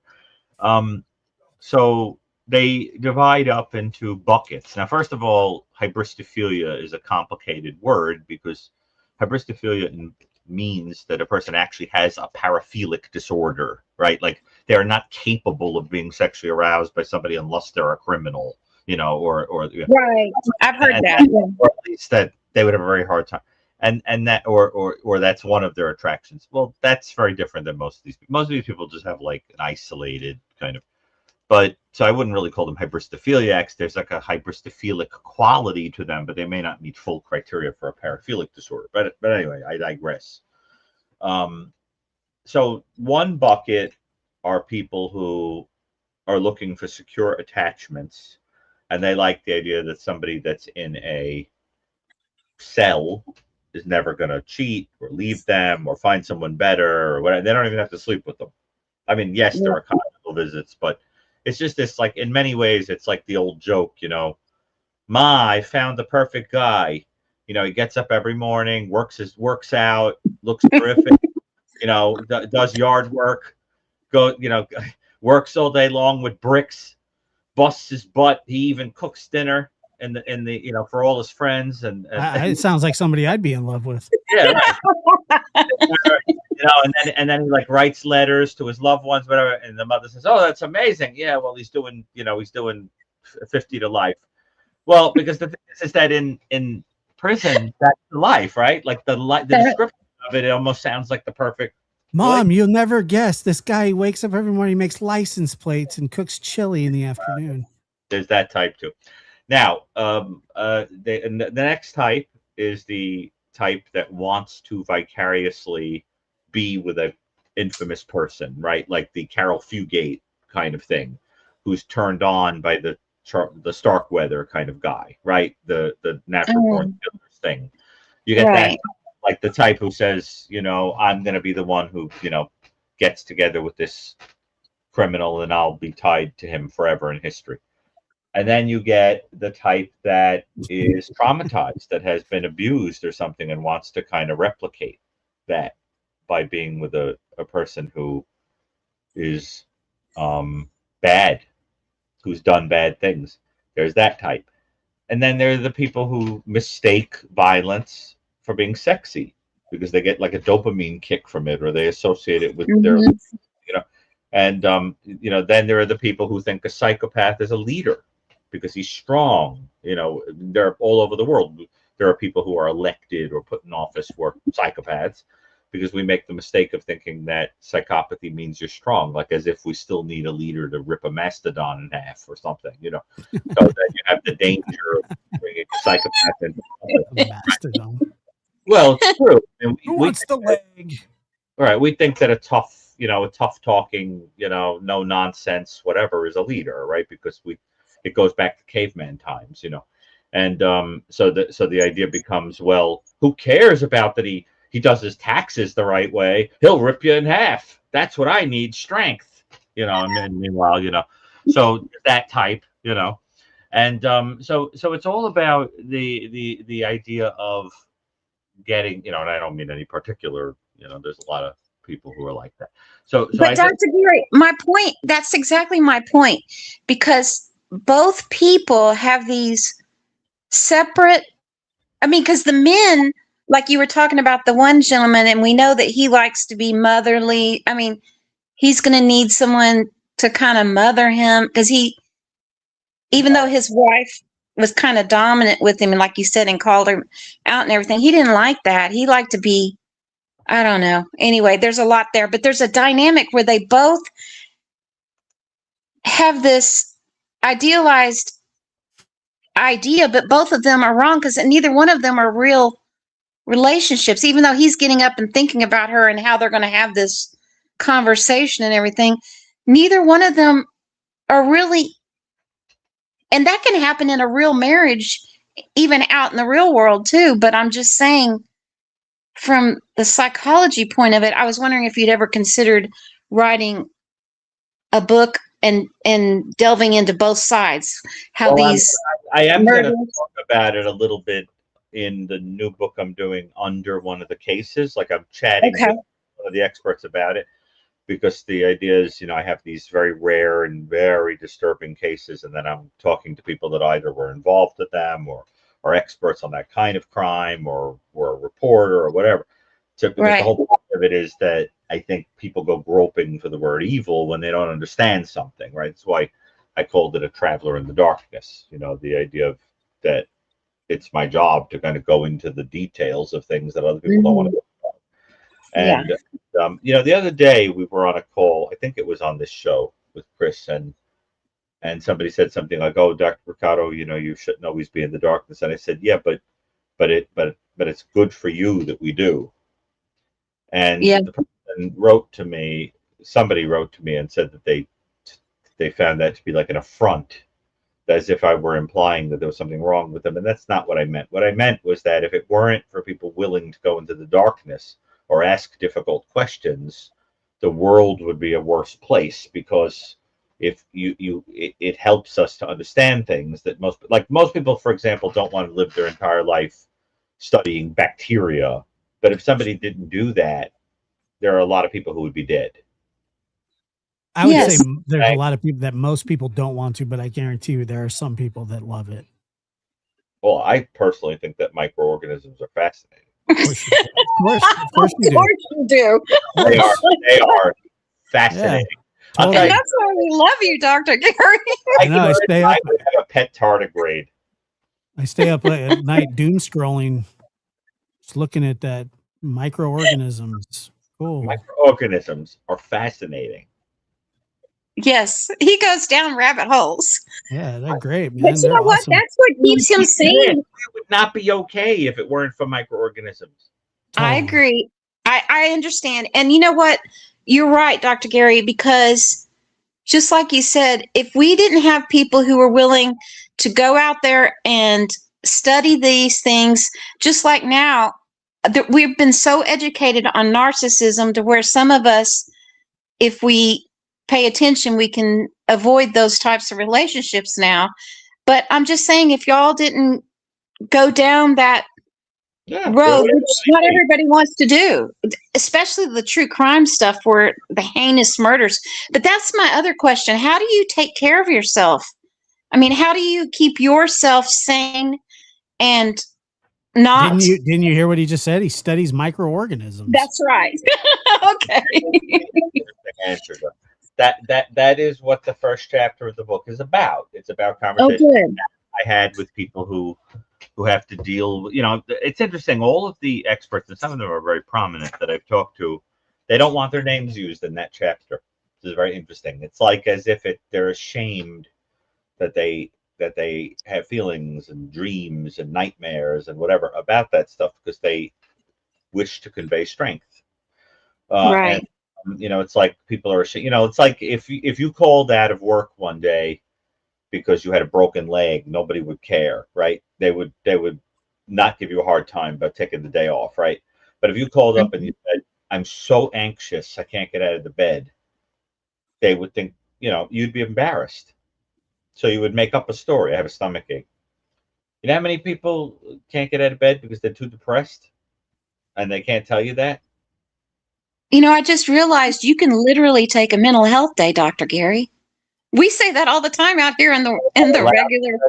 Yes, You people probably have to take one. I use my music that way. I use my loved ones that way. Yes. You know, Yes. although, you know, Maybe they can't get out of bed because they have a bacterial infection. one never knows. That's a good point, Judd. Thank you. Okay, guys, I'm going to let you go so some others can get on here, but thank you Right. so much. Thank you. All right. Thank you so much. Bye-bye. God bless you. Bye.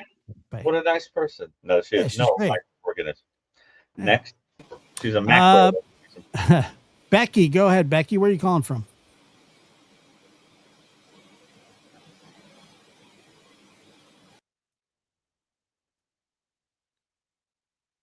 I think Becky's asleep. Becky? I think she fell asleep. If I've ever met a Becky. She's never called in, but I think she's The sleeping. only Becky I think I ever heard of was in Tom Sawyer. Hold You on. ever actually meet a Becky? Think about it. Hold on. I've never met. I think she's waking up. How are you? Hey, Becky, are you there? Were you sleeping? I was. I'm sorry. No, that's Becky. Becky. I would have been think sleeping the too. only Becky I've ever met. Oh, okay. Yeah, but you I and know- Becky I know several. and Tom Sawyer. You missed a riveting conversation about microorganisms. I want you to tell me, Josh, if you can name another Becky other than Becky and Tom Sawyer. Do you know a Becky? I don't think so. I have a sister-in-law, Becky, and I have Becky's a friend that was born on my birthday several years later who's Becky. See, she knows all the Beckys. I do. There's like an egg somewhere that a couple of Beckys cracked out of, and you all know each other. Yeah, Becky. well, yeah, Becky. my sister-in-law came before I did, although I'm older than she is, so. It's just one of those names, like Mildred. You don't hear it anymore. Yeah, but isn't Becky's not a nickname? Like it's not a. Yeah. Sure. Yes. For Rebecca. Right. I know Rebecca's. Yeah, I know do some Rebecca's. Beckys, but I Okay. don't know Becky's. That's that. I that's my legal name. I don't go by my legal name unless I have to. Wait a minute. What about the aunt on Full House? Wasn't she Aunt Becky? Big time. She was hot too. That was the one that had a scandal. Lori Oh, Loughlin well, yeah, there was a Becky on. I wouldn't say a Yeah. scandal. She went to prison. was scandalous. If you want to call that a scandal. You were attracted to Lori Loughlin? Yes, I wanted dude. to- Everybody was. What kind of question is that? Well, at Dr. least Gary, I we're wanted attracted to to Bob Saget. tell you I that was you also and I attracted to have Bob Saget. you and I have several things in common. You think My Josh husband is and well? I were both church musicians, Oh, and What did you say, Dr. Gary? I said is one of them that we both think Josh is unwell. Yes. Go ahead. I think all three of us agree on that. Yes, we're both church musicians. and also he became a minister a few years into our marriage. Really? So we've got a lot in common, That's interesting. except that I'm older than you. I discovered Well, how old are you, if you don't mind my asking? 75. Yeah, you're not that much older than him. I mean, look. You're I mean, older than Dr. Gary, right? Yeah. By a few years. Yeah. No, I'm not older than Dr. a Gary. little at all. younger than me. You just I'm turned 50, right? No, I lied. I'm 40.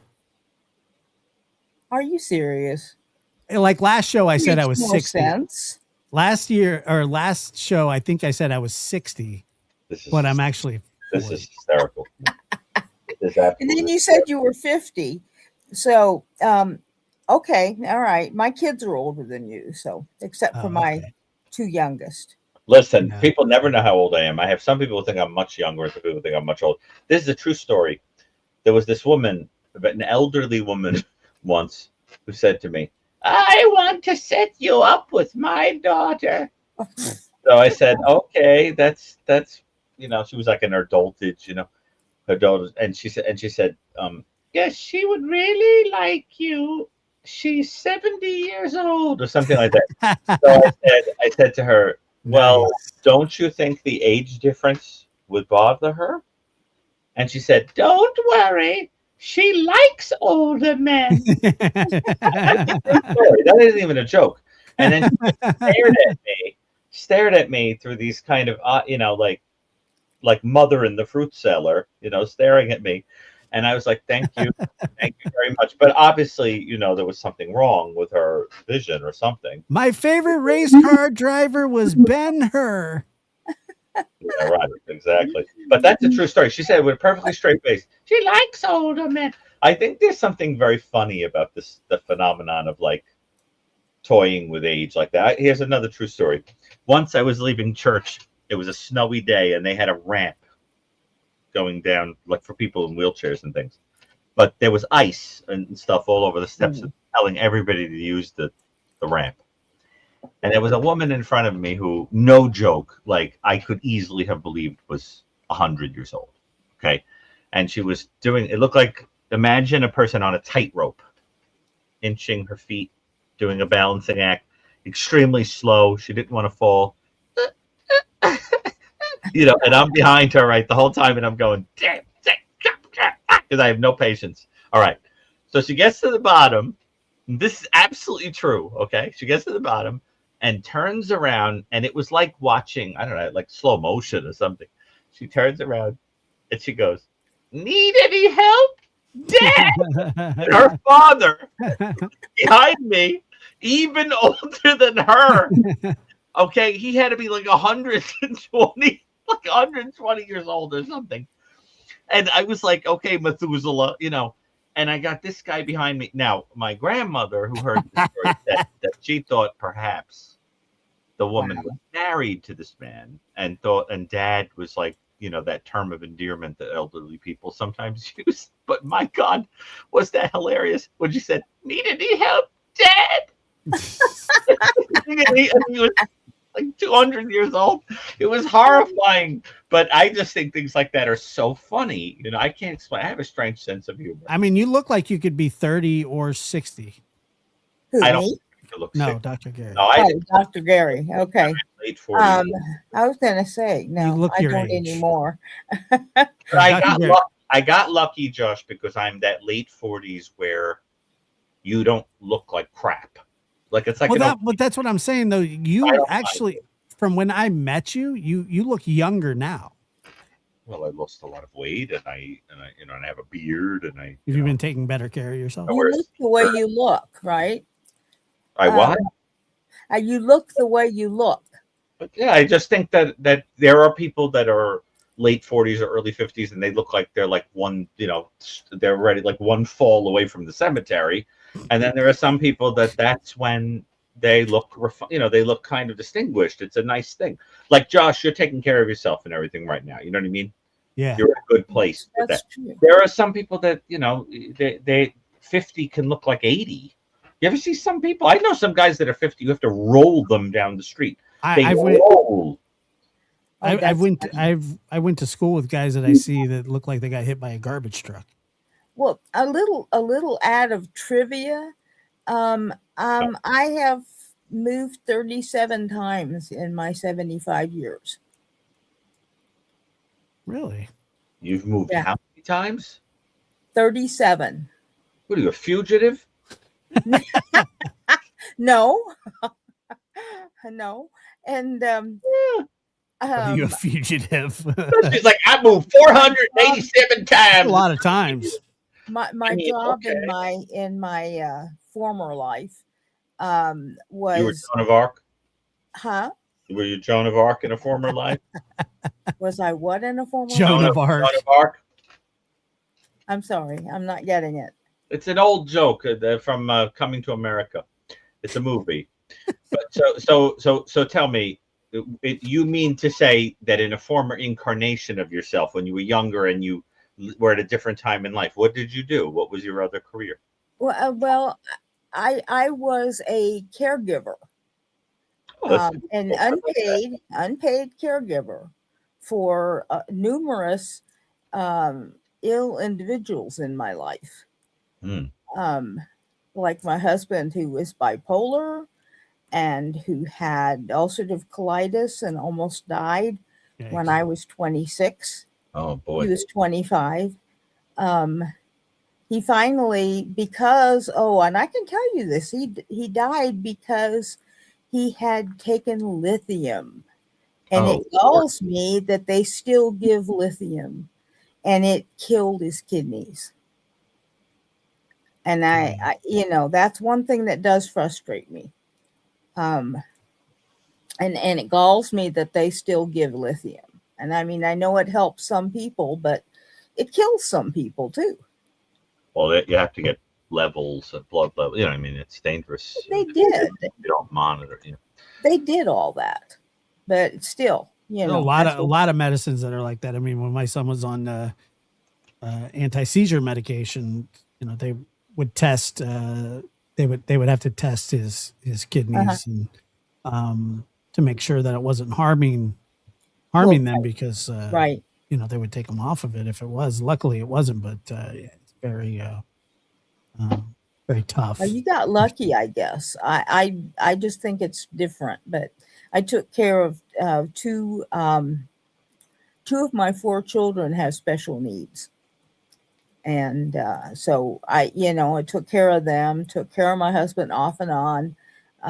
We had 47 good years together.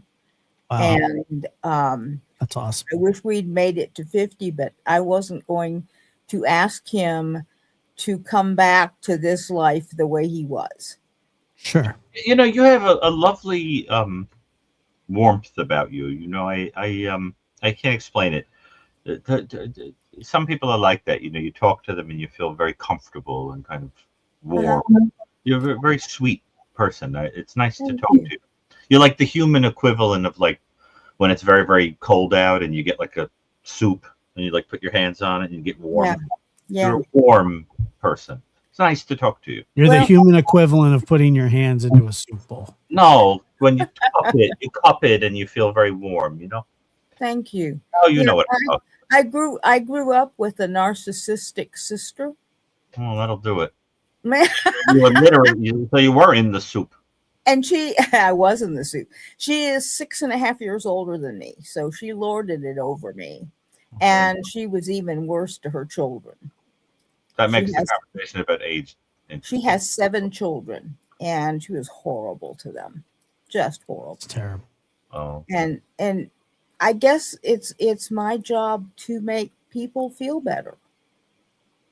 That's all. There are people like that. I mean, the world needs people like that.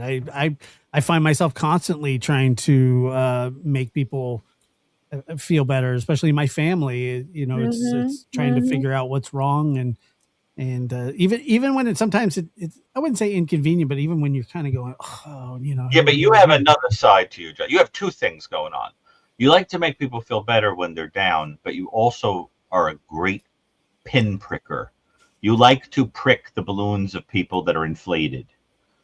You like to level, like a person's like gassed up. You love to stick a pin in it and ruin it. Of course. Oh, yeah. And if a person is very down, you love to lift them up. Everything's sort of reversed. Right. So, but you love to do that. You're the first one to bust a person's cojones. You know. Oh, absolutely.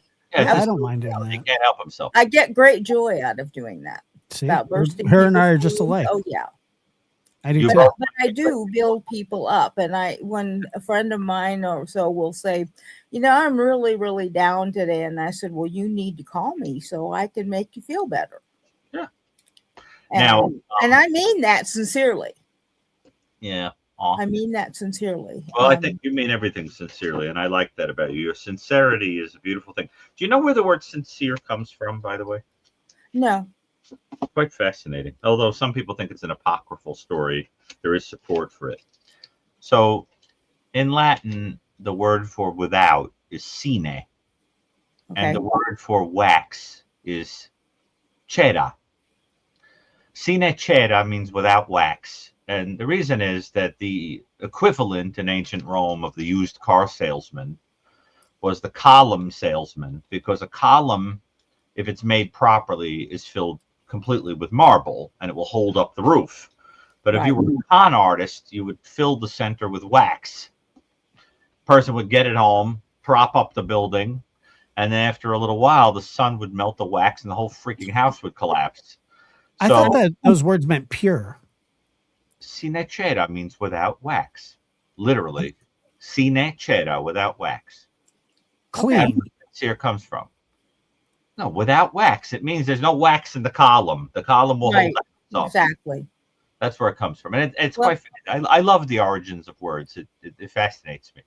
I do too. Especially because Latin makes things sound pretty that are hideous. Here's like, a great like example. the origins of, you like where the origins of words come from? I'm fascinated by etymology. Yes. Here's a great example of Latin making something sound pretty that's disgusting. Did you ever hear of a person having diverticulitis? Yeah. She just said that she knew somebody that did. You said diverticulitis? No, I said ulcerative colitis. All right, colitis. Diverticulitis. Okay, so what does diverticulitis mean? Diverticulitis means itis or inflammation of the diverticula, right? So the little pockets in the Now, diverticula in Latin means a whorehouse. So why are those little pockets in the gut, in the intestine, in the colon, why are they called whorehouses? Because the food is moving along the road and gets pulled into a dirty little place it's not supposed to go. So they call those little pockets diverticula, houses of ill repute. Oh, that's funny. And diverticulitis means inflammation of the whorehouse. Oh, that's funny. It's hilarious, but nobody realizes it. I get such a kick out of stuff like that. Well, anyway, of course, I will never forget that. That's of course nobody realizes it. Diverticula. Anyway, Josh, is it okay if I show the three books that I'm offering?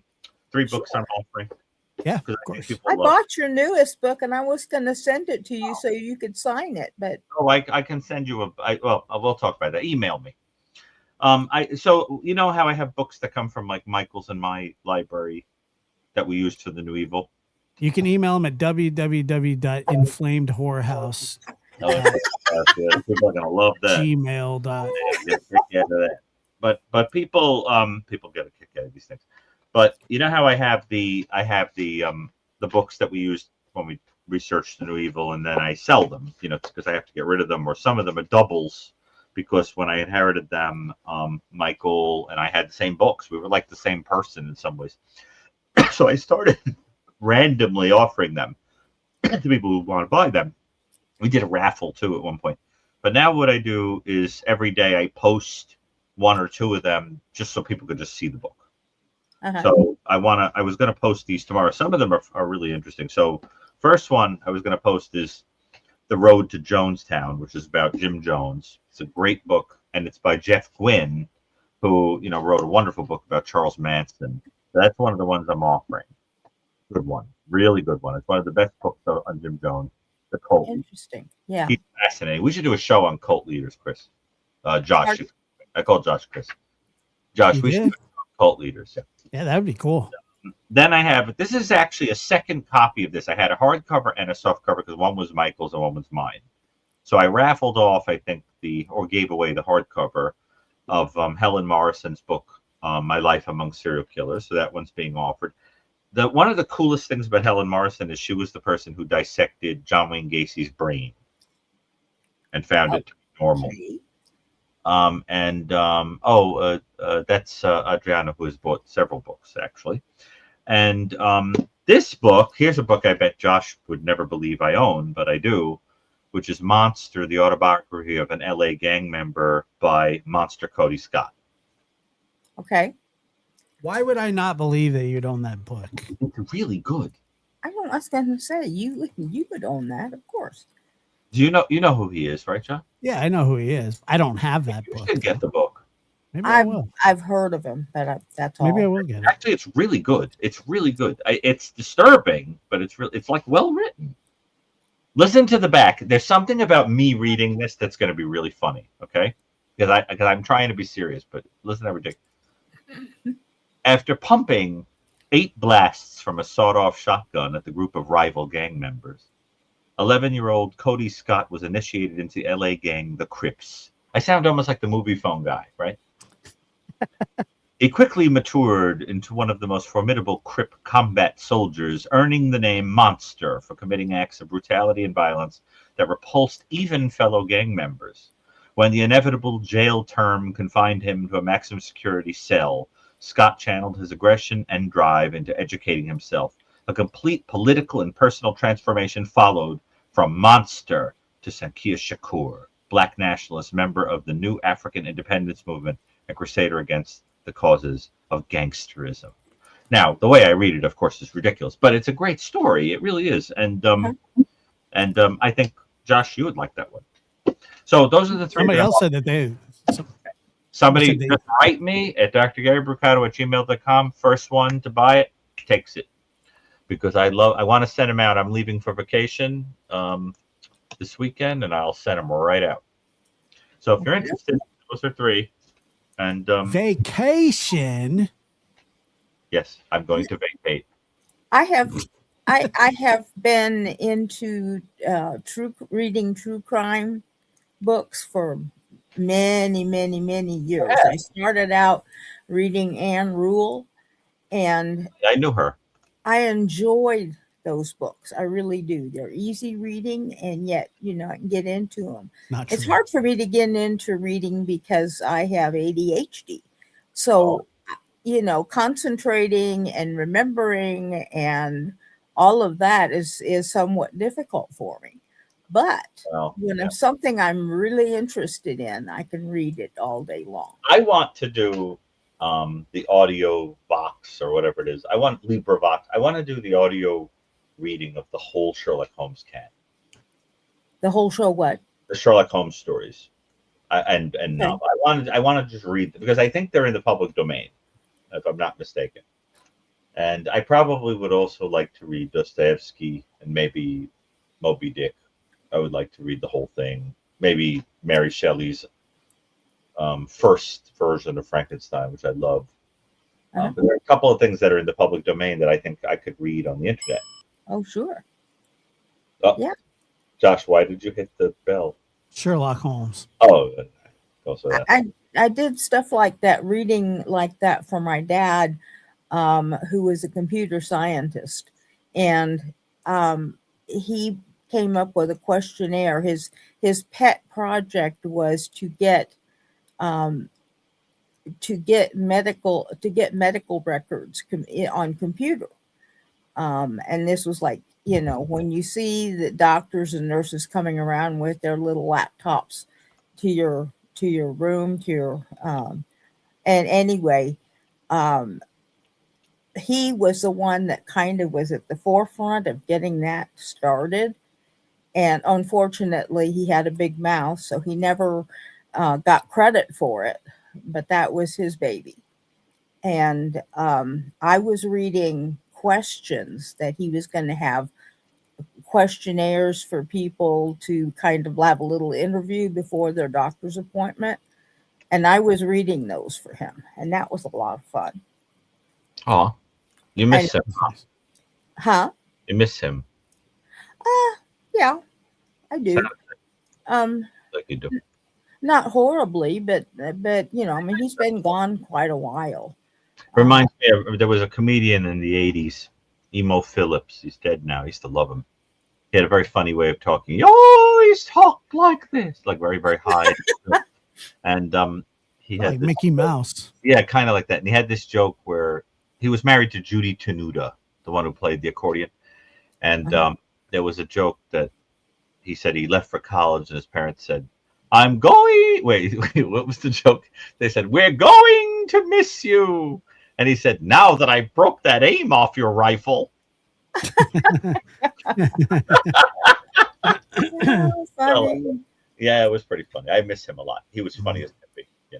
Anyway, listen, it was really nice to talk to you. You have a very warm, as I said, you're very warm and sweet. And Thank you. it's nice Thank to you. talk to you. It makes up for some of the wackadoos that call in, So, And I wanted to talk to you. So would you believe I signed up for being a member on the lab so I could talk to you and tell you some of my stories. Well, I got a boatload of them. So well, you certainly don't have to become a member to call into the show. And I did not know that, but it's okay. It's all right. But I appreciate it, and you're welcome to call in again. Okay. Please do. Is there any way that I can write messages to you? I know you don't have time to read them. Well, so And I enjoy both of you, by the way. We'll put my email in the chat. Absolutely. Okay, that's hard for me to find. But well, let me see here. You have a pen? I can get one in about 2 seconds. And some paper would help. Okay. Okay, so it is Joshua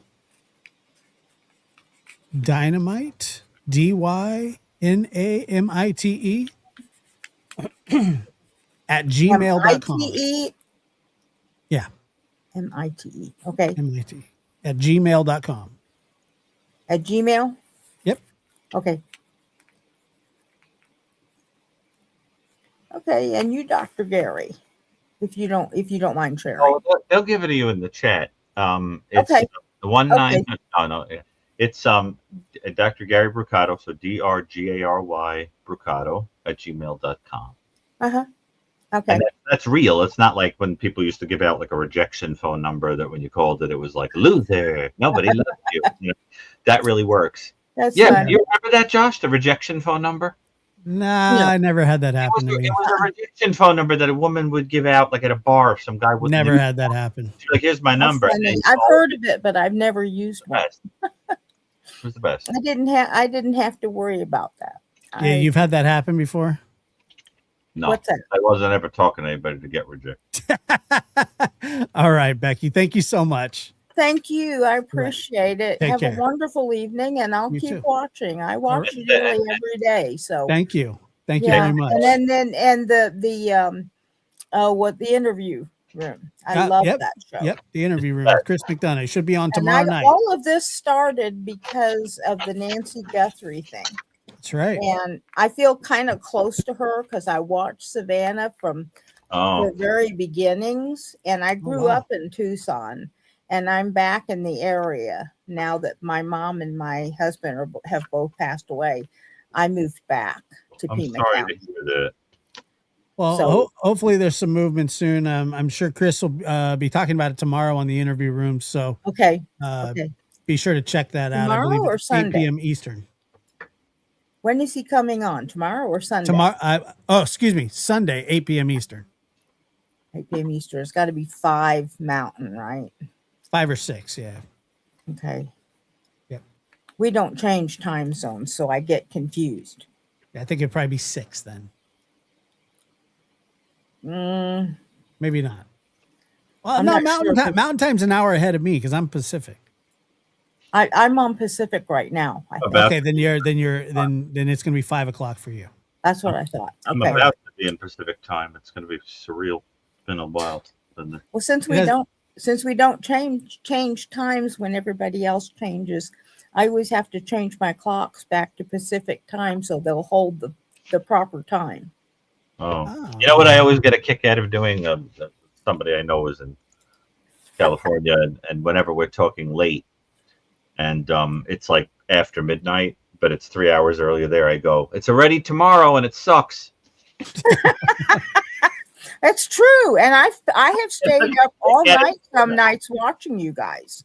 I get such a kick out of saying that. That's a bad thing for me. I know I need to be getting my sleep at night. Well, you were asleep when we first started this call. I know. No, that's good. I would have fallen asleep too, talking about microorganisms. Would you stop with the microorganisms? No, I will not. It's actually paradoxically a very big topic. I don't care. Not stopping. All right, Becky. Thank you so much. Okay, been a pleasure. Have a great evening, both of you. Okay? How many? What are 40 people on the line now? No, I don't think so. Are they dead? No, Janet. Oh, Janet. Okay, there's always room for Joe. Janet. Yeah. Hey. Hi. How What's are you? happening? I'm hanging in there. How are you doing? You are now on Planet Janet. She needs a theme song. Pew. Oh yeah, definitely. Like, it We was should like make Nick one. Dale, Yeah. or Planet like Janet. the B-52s or something. They D.B. got the Cooper. planet Blair. Gary told her to jump out of a plane. Do-do-do. Janet, do you want a theme song? Sure. I think you need a theme song. Dun, dun, That's dun, dun, dun, dun, dun, dun. There's a song. Janet. Pictures of Planet Schmanet Janet. But anyway. So what can we do for what delightful lunacy are you gonna tell us about today? As Willy Wonka put it, Tell us about the time you were abducted by aliens. a little Oh, boy. nonsense now and then is relished by the wisest men. I did go out with someone who claimed to be a walk-in once. Oh, that's interesting. Wait, a Wookiee? No, a walk-in. A walrus? No, a walk-in. I'm only kidding. I heard you. Was he Oh. Christopher Walken? Do you know what a walk-in is? I mean, do you mean a walk-in in Like a freezer? Like a walk-in freezer? No. Then no. No. A walk-in is allegedly an alien takes over your body. right? And wait a minute. Did you start dating him prior to knowing this? Because this is important. This is important to the timeline. It never ends. I told you. I know. I know. It's just you never know what's You know, coming out of that Janet, brain. you're one of those people that probably tell people, I have nothing to hide. And the fact is that you do, you just don't. In fact, I did say that once, the very first time on your show. Yeah. When Dr. G said, "Tell us about yourself," and I said, "I'm just an open book." Will you allow Josh and me to ask you a series of random questions about yourself? Sure. Okay, Josh, let's take turns. Well, let's Okay. ask for 10 random things. Sure. Okay. You go first. Right. Okay, what's your favorite flavor of Jell-O? Dr. G. No, I'm serious. What's your favorite flavor of Jell-O? I really never had a favorite flavor of Jell-O. Have you ever eaten it? Do you like Well, gelatin? Of course, I lived through the 70s and 80s. Every Thanksgiving dinner, we had a gelatin salad. Gelatin. But it wasn't I knew just it. You're Jell-O, proving it my had all point. that other stuff You're in it. proving my point. I could ask any question, and you will find a way to twist it into something weird. Okay, Josh, go ahead. Your turn. Do you prefer Fahrenheit or Celsius? Ooh, that's a good one. Fahrenheit. Why? Just sounds better. Why? You like it rolls off the tongue? Fahrenheit. Fahrenheit. Why? I want to know why you like it better. Tell me. Fahrenheit. Tell me. There's I no just reason. relate to it easier. I knew it. Okay, next. She relates to it better, John. Well, and in fact, they're the same. They're just read differently. That's it. Yeah. So, good job, Janet. Okay. Which of the I don't know why these things are coming into my head. Because she dated an alien, dude. What was your favorite 1970s sitcom? Oh, wow. I can dig it. I didn't watch that much in the 70s, so I may accidentally relay something that was in the 80s or something. That's okay. We don't care. Tell us. Well, I liked Everybody Hates Raymond. That was like the 90s and the 2000s. Okay. Were you in Okay. a coma, Well, Janet? I liked Mary Tyler Moore show. That's not even the name of the show. I know. It's Everybody Loves Raymond. She Yeah, I probably. know. I probably kind of tripped over just that think one. I had a Mary relative. Tyler Moore. You can't like it that much. I had a relative that used to mix titles up like that. It was hysterical, and they said they'd say like, "This is a fake one," but it was like this. They'd be like, "I went to go see that movie with Cameron Diaz. Everybody Loves Raymond." Yeah. And I'd be like, "You mean there's something about Mary?" Oh, no. You understand? Like it was Well, always like the wrong. Yeah. Well, I actually told this story just the other day on Lab After Dark, but when I was younger, my friend's dad was going to take us to see Mighty Joe Young because my friend's little sister really wanted to see it. And we go in there and like one of the opening scenes is Brad Pitt with the shirt off. And we ended up seeing Meet Joe Black.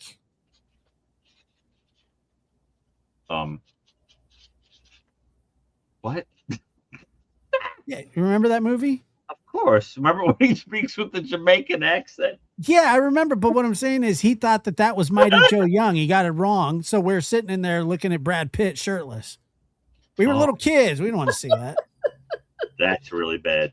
I wonder who he thought was Terry Moore.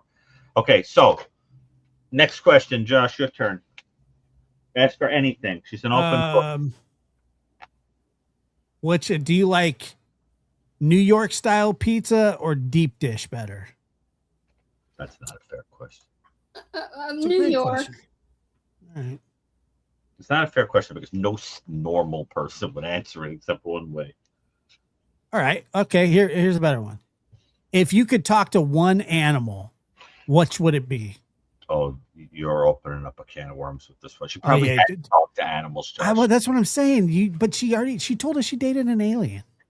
That's true. She's like Dr. Doolittle. Listen, go ahead. Let's answer. Yeah.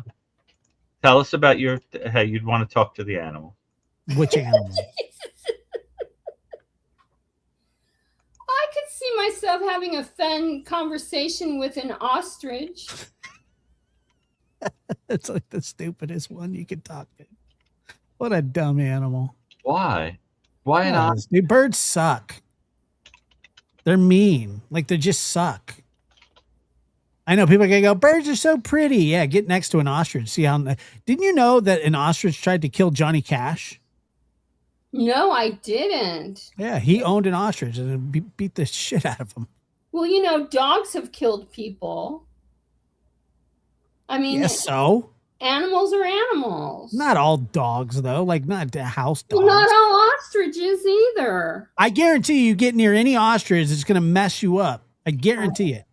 I ate an ostrich egg once. Yeah, and that's why they're probably after. That's why you want to see. You're trying to absolve your sins. That's why you want to talk to them.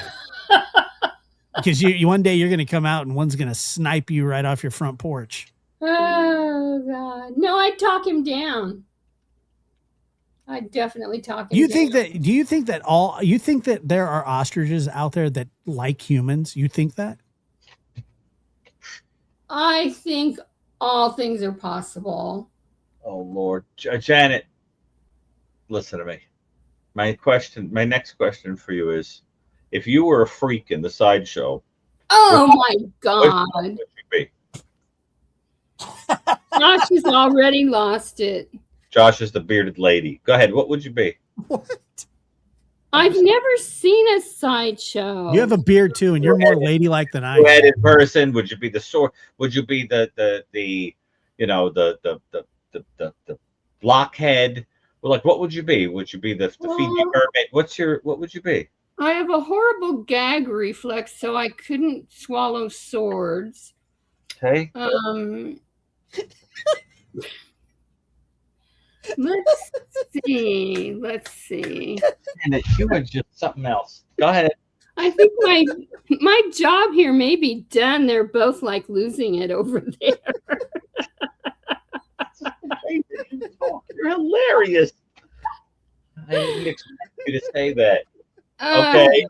Josh, number 5. You got question 5 for her? This is Janet, could you see Gary being a sword swallower? Thank you, Josh. I appreciate it. The boy with the 10-pound brain. Oh gosh. Oh gosh. Any other questions? No, I'm good. Okay. I'm done. You're done. You're done. Well, what's your favorite dessert?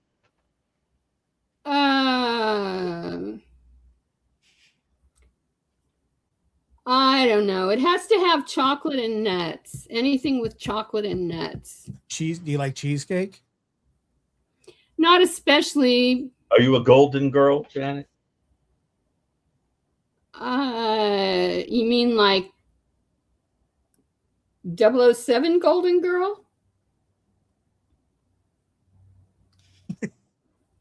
No, I don't think that's what the Golden Girl is referring to. Oh, you're thinking of Charlie's Angels. Shirley Eaton in Goldmember. Goldfinger. Yeah. Yeah. Goldfinger. Yeah, yeah, that's the one. That's the one. Yeah, that one. Is that okay? Great. What's your favorite Beatles song? Oh wow! It's I've got I can't think of the name of it. It's George Harrison plays the sitar on it. Oh, wait a minute. Hold on. I know what you're talking about. I think their best song ever is "Let It Be." I'm looking through you. No. What did I say? No. I was reading what somebody wrote in the chat. I'm losing it. Or yesterday's a good one. The one where he plays the sitar. Yeah. Across the universe. No. Well, that's a good one. I also like Norwegian Wood. What's your favorite Metallica song? Oh gosh, they're gonna kill me. I could not name a Metallica song. You know what my favorite Beatles song is, believe it or not? What? I Will. Yeah, that's a good one too. I love it. I play it on the piano all the time. I also love In My Life. I think it's one of the most beautiful songs ever written. And I love Leaving Home. Yeah. Regarding Metallica, I'm not so sure what my favorite is. You like Megadeth, Josh? No. Oh. So perhaps you'd like to try it. Janet? What's your favorite Megadeth song? Yeah, what's your favorite How about Slipknot? You like Slipknot, Janet? Oh, okay. God, you're totally leaving me behind here. What about 2 Chainz? You have a favorite 2 Chainz song? Oh, you guys. How about Guar? You like Guar? Gorilla Biscuits? Daddy Yankee? Token Entry? Now, seriously, let me see. What do you prefer? Which doctor do you prefer, Dr. Gary or Dr. Dre? Oh, that's a good question. Is that question 6 or 7? I don't remember anymore, but nobody cares. I mean, I don't know. We'll also throw in Dr. Scholl. So which one? Not Dr. Hook. Dr. Hook and the medicine. Yeah, we could. Buka Shaka. Yeah, we could put Dr. Hook in there. Okay. I would still have to say Dr. G. Hey, that's pretty good, Josh. I'm better than a moron and a shoe guy and a what's the other doctor that we named? I don't even remember. Called Dr. Dre a moron? Dre. No, I meant Dr. Hook. Oh yeah, he is a moron. But Dr. Dre. No, he's not a moron. Actually, I really like Dr. Oh, I don't know if he is or not. Do you have a hobby, Janet? Somebody in the audience wants to know. Music and poetry. Taxidermy? No. Dating shapeshifters. Small animal taxidermy. But wait a minute. But really quick, before you go, I really need to hear. Did you know that he claimed to have been an alien before you dated him? That's a really good question. So at what point in the relationship did you find out that he said, my body has been taken over by an alien? Because I mean, it take long to figure it out. Janet, you scare me when you do that. It will not take long to figure it out. But how long did the relationship last after that? This conversation is so bizarre. It was a very short. I said date. I didn't say I had a relationship. So on the first, out with the freak. So you're telling me on the first date that you went on to whatever Taco Bell that this guy told you Olive Garden. Okay. Oh no. You know I can't deal with that. So that this guy told you that he was an alien during the date, during the first date. Yeah. Just told you that to take you home. And you He never actually went on wrote another. a book about it. Is it Fire in the Sky? He was trying to. So did you ever go on another date with him? No. I don't believe that. The I don't closest I believe. came to that was I got set up with somebody that somebody told me I was going to find really cool, and she talked about astroplaning. I'll never forget it. She said we went to a place called the Witch's Brew, which is a coffee shop in Hempstead here, still there, and I'll never forget it. She said with a straight face, and I have this thing where I make a poker face when somebody says something really bizarre, and she said in a low, like hushed tone, she said, if you astroplane and you can't get back in your body, the secret is to touch your own pinky toe and your soul will go back into the thing. And she said it just like that with a straight face. And I was like, wow. I've touched my own pinky toe before. It did No, nothing. but astroplaning out of your body. And It doesn't matter. And then you have to touch your pinky toe. And she said, perfectly straight face. And I remember I said, oh, that's really, really interesting. I'll be right back. And I went up to the counter, paid the bill, paid immediately because I'll pay even for the wackiest of wackos.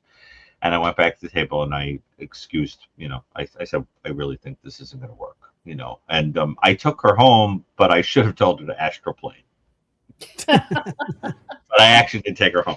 But she was up there. She was Well, up there. you didn't know that her pinky toe was actually just her pinky, so she would just be snapped right back into it. Did not have any glimpse of her pinky toe. She wasn't wearing high heel stilettos or anything with the toes open. No, actually, she was wearing Doc Marten boots. That should have been your tip Of off. course. She was wearing a flannel hoodie too. No, Did she wasn't you- wearing flannel, but she was wearing Doc Marten boots with roses on them. I remember it like it was yesterday. Did That's you because it see No, it was the a long time ago. episode of Everybody Loves Raymond, I think it was, where his brother went on a date and it was I know. somebody that ate flies? Mhm. Oh yeah, I saw that one. Yeah, and she did it at the table, and they were wanting to tell. I remember that. Yeah, and then he went to her house and she My had brother knows him. flies. Ray What, Oh, Ray really? Romano? Yeah, they've known each other a little bit, I think. If I remember. That was a great episode. It was funny. Yeah. All right, Jan, anything else you want to torture us with? Well- I don't know what the baddie means. I did have a serious subject, but we Oh, can that's save it for We another love to time. torture you, but tell us seriously. What's the serious question? Well, I don't know what kind of input you would have, Dr. G, but if you have some, I would appreciate it. He is a moron. It's the whole Nolan Wells thing Yeah, and how polarizing it is. that's And more they don't even have a cause of death yet. I think Josh would and- have more to say about this than me. I haven't even paid it. I'm packaging the book that someone just bought. I haven't even really paid attention to it. Wow. But what's Well, the? I mean, I'm just I really know that disturbed. there are people that are, disputing what happened and they're questioning. But what's your thought or what's your question? Well, I'm just really disturbed that it's become such a racial divide. Mm. And having lived through the 60s and 70s, I mean, how Right. come we're still here societally? We never really move anywhere. Well, I mean, what was that? What was the other one that was? I mean, we just the whole Carmelo Anthony. Remember that situation? The boy that was convicted for stabbing the young man at the track meet and killed him. Oh, yeah. Yeah. Like that, that was a huge thing. And, you go back to OJ, Rodney King, there's nothing new under the sun. And this is sort of what happens. And the reason it happens is because, there are people that I don't know what happened. And, so maybe their inquiry is proper, but there are people that like to, focus on these stories, or community leaders that feel that they're being marginalized, and so they really go for it, and right or wrong, it's always happened. But I don't know the story, so I don't know if they have a legitimate gripe or not. Yeah, it's always that way. Like Dr. Gary said, we don't really, Nothing we never really move forward. It's just we just wrap it up in a different label. The animal nature of human beings doesn't really change too much. Yeah. Well, it just breaks my heart, and I'm finding it very difficult to navigate it. Yeah, I know. But a good example of what I'm talking about is like, do you ever like as an adult go into like the cafeteria at your office and have a flashback to school because it's exactly like the high school cafeteria? You know what I'm talking about? Like the people, they're like grown adults, 50s, 60s in suits, and they're exactly the same as the kids in the high school cafeteria. Yeah. Bullies, they make cliques. There's the nerd, there's the gossip, there's the one, the beauty queen, it's always the same. People don't really change. It's an amazing thing. Yeah, well, Janet, also there was I don't know if you remember the Kendrick Johnson young man. That was a big deal as well. And, the parents were adamant that their son was killed by these two boys who ended up later being cleared because they were at a wrestling event. And I remember even Reverend Jesse Jackson got involved, but then it turned out that there was really no, and there are still people that believe that he was killed there. And there will be people in this chat that believe that, but from what I understood was that in the wrestling mats, the children would hide their shoes in the wrestling mats because that way they could avoid paying the $2 locker fee or something like that.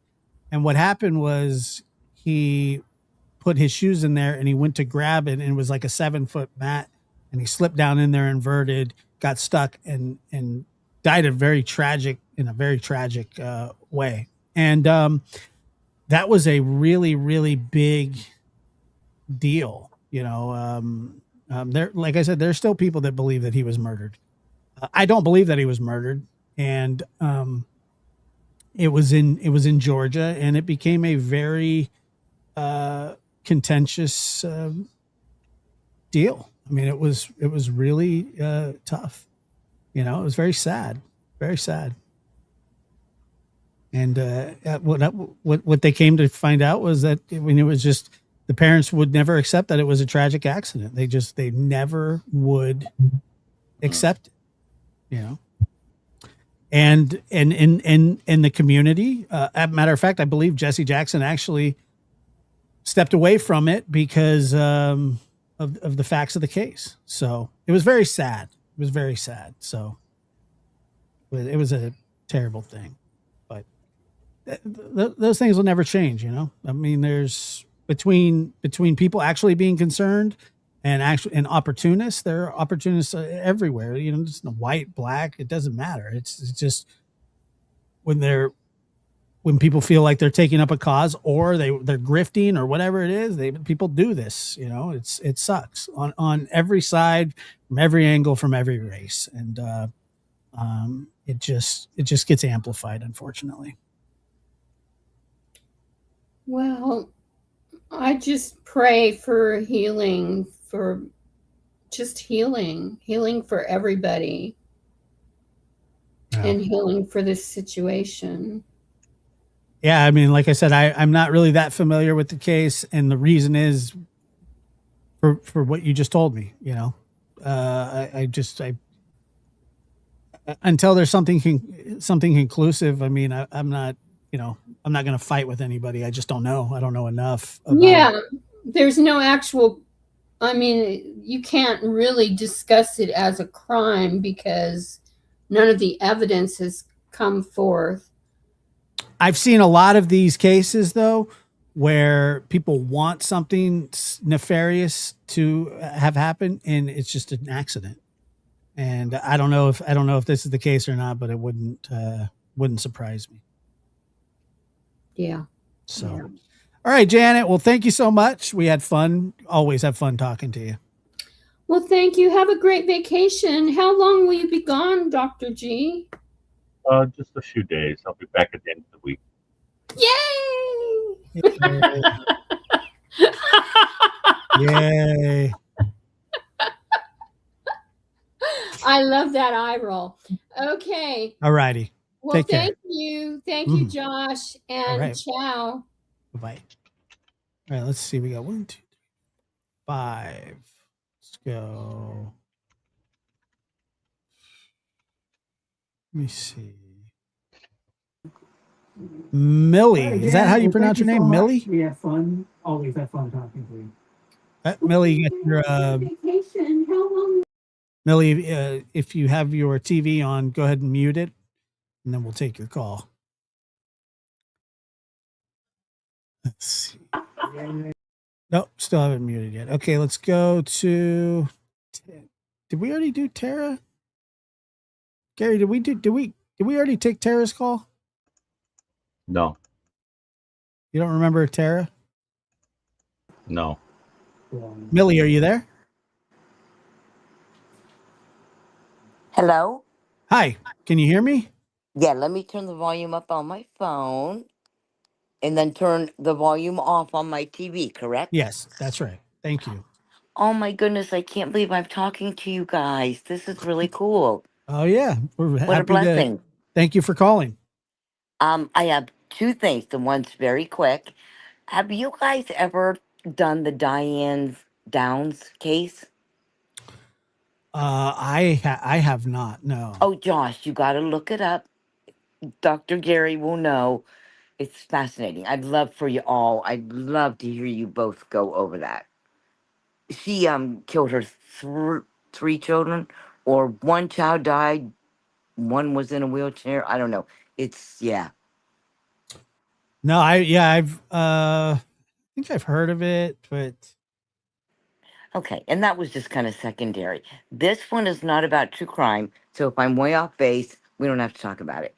go ahead. Have either one of you become aware in any way of this new trend or phenomenon or whatever you want to call this, where like one person is completely cut off from family, or adult children have it's like this new thing. What like what do you mean? Like somebody cuts them off, or they cut themselves off? No, like the whole family will turn on like one person, and it's just becoming more and more and more and more prevalent, and it's just very interesting to me on so many levels. But and there is a crime aspect to a small degree, because they're finding that this is getting so severe that there's weird domestic violence, like sons against moms, or sons against dads, or daughters against, like it's I don't know. I live it, and I really wanted Dr. Gary's opinion, because I have not seen, spoke nothing to anybody for 13 years. In your family? Correct. And Is that there? Was that? I mean, so was it something that they chose to do? yes, they said that I shamed them. I mean, it's such a long story, but very briefly, and I'm very open about it. I was misdiagnosed. I had shingles on my eye, but they didn't diagnose it for 3 weeks. The pain was incredible. I ended up on Percocets. I ended up having a hard time getting off of them. This was a matter, Josh, of maybe a year. Not like this went on for years, but in the meantime, I met a black man, and we got in a very serious relationship. And I come from a very small town that there's to this day not one black person that lives there. So between the addiction and the black person, oh my, I was a goner, and they told me that. Sure. Yeah. Well, the story that you're telling right there is actually not that unfortunately uncommon. Yes, exactly. Estrangement, Yes. and bigotry really is what that comes down to.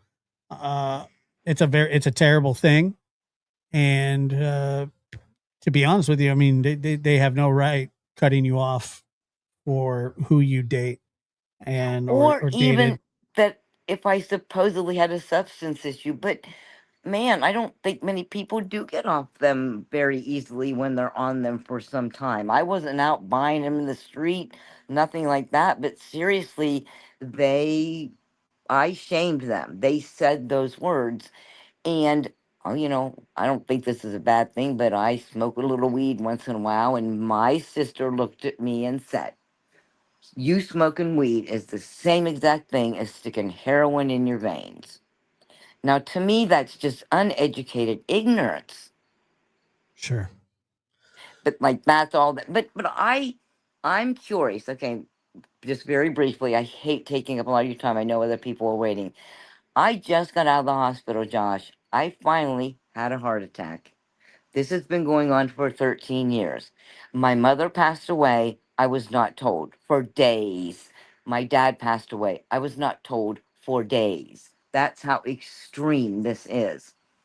And I have let it eat me alive to the point that I finally had a heart attack. Hmm. And I wonder what happens to your brain when you are starved from that, from family, from I'm sorry, but I can't help but think that when you are around family, people you've known from the day you drew breath, there's got to be certain endorphins released that I'm starved of. I haven't felt joy in years. Life is just empty. I wake up every morning and my first thought is, "Oh, God, another day, another day. No kids, no grandkids, nobody. Another day by myself, by myself." And I get it together somehow. I love my dog and we do our thing, but it's not a happy life. Well, And I don't mean to be a pity party. I'm you're not. sorry if You're not that being a pity sounds that party. way. You're not being a pity party. Okay. So I know a little bit about what you're talking about because I lost my mother at a young age. Mm-hmm. My father went to prison, Mm-hmm. and those were the only people that I knew for the very first part of my life, very short first part of my life. And there is a physiological change that does happen to you just in life. You know, somehow eventually, kids are resilient, people are resilient, but there are things that will always stick with you. Some days are harder than others.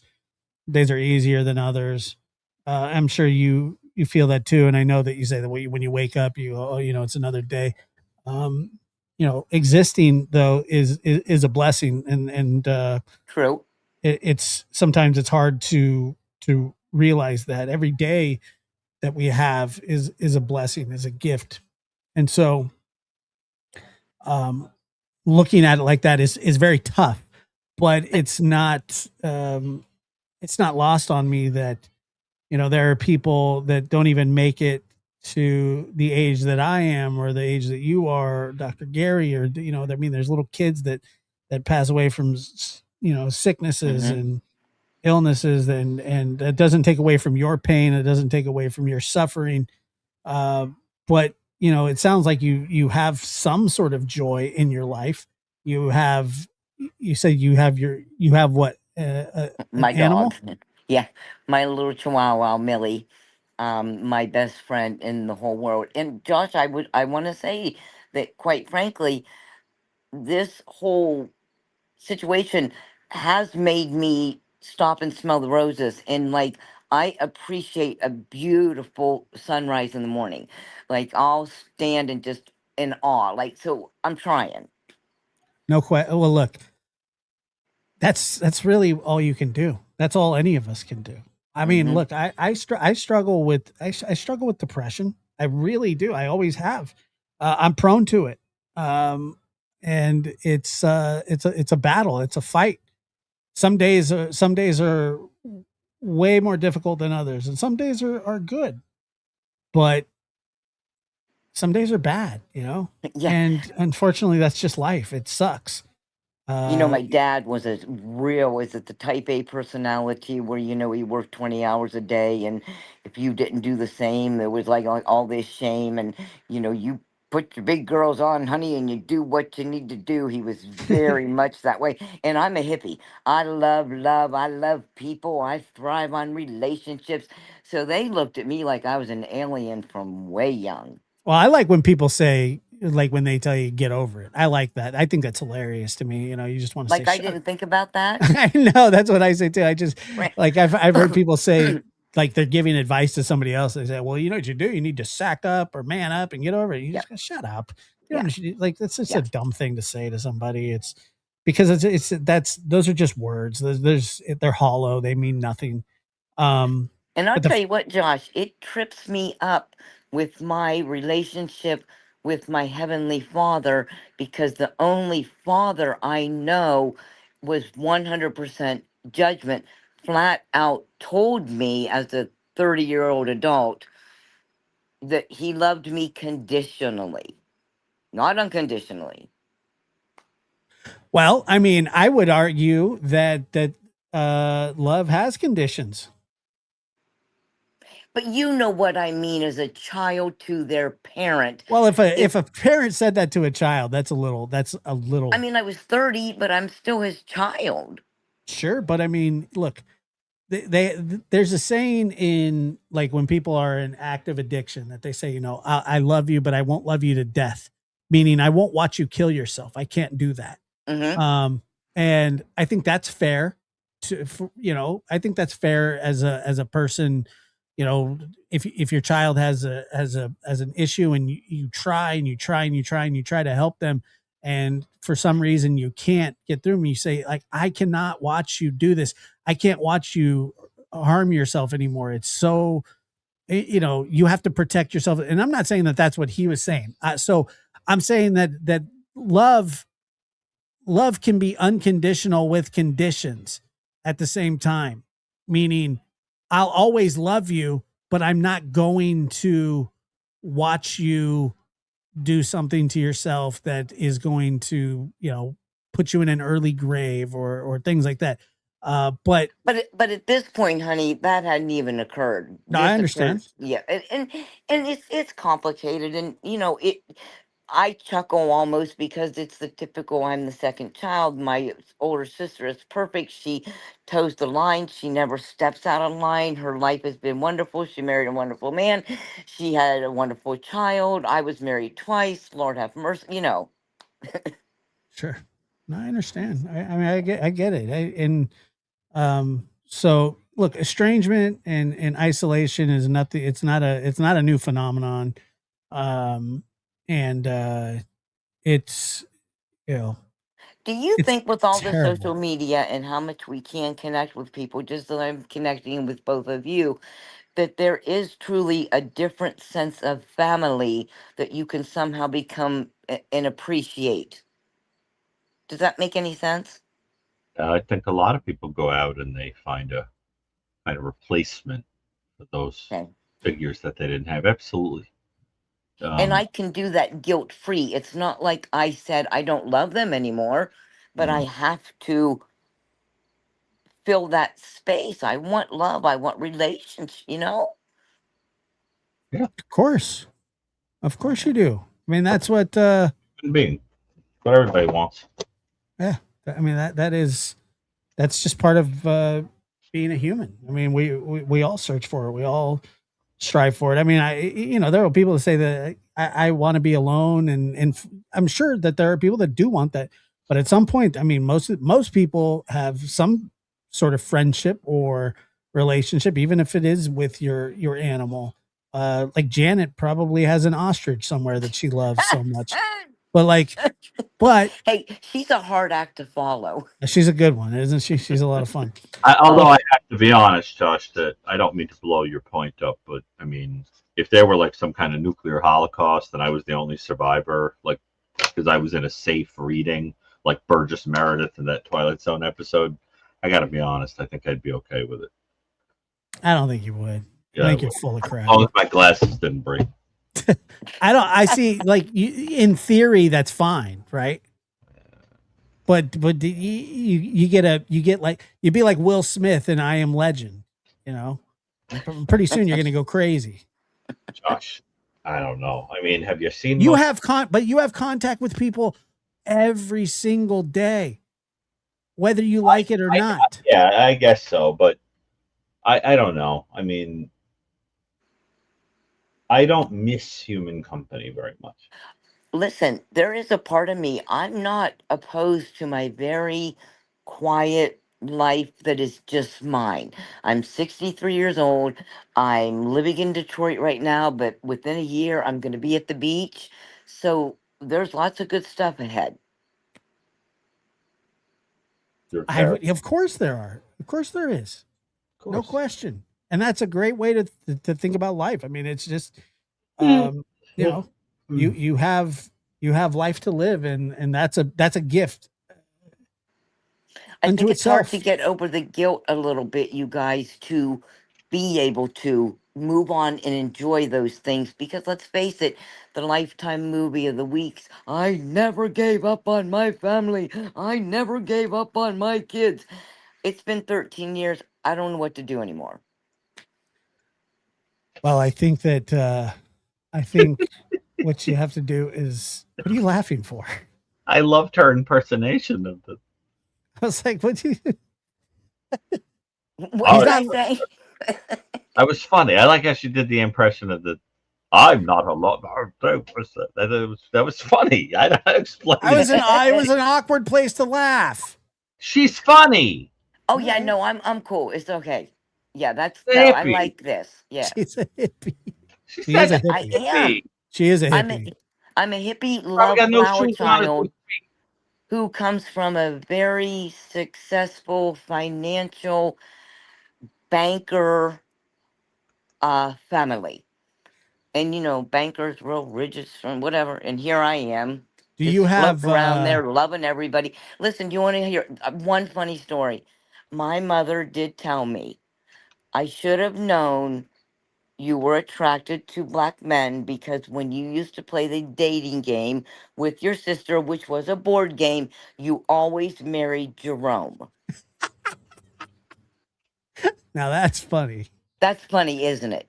Yeah, I like that. Yeah, That's there's funny. nothing wrong with that. You can't help who you're attracted to.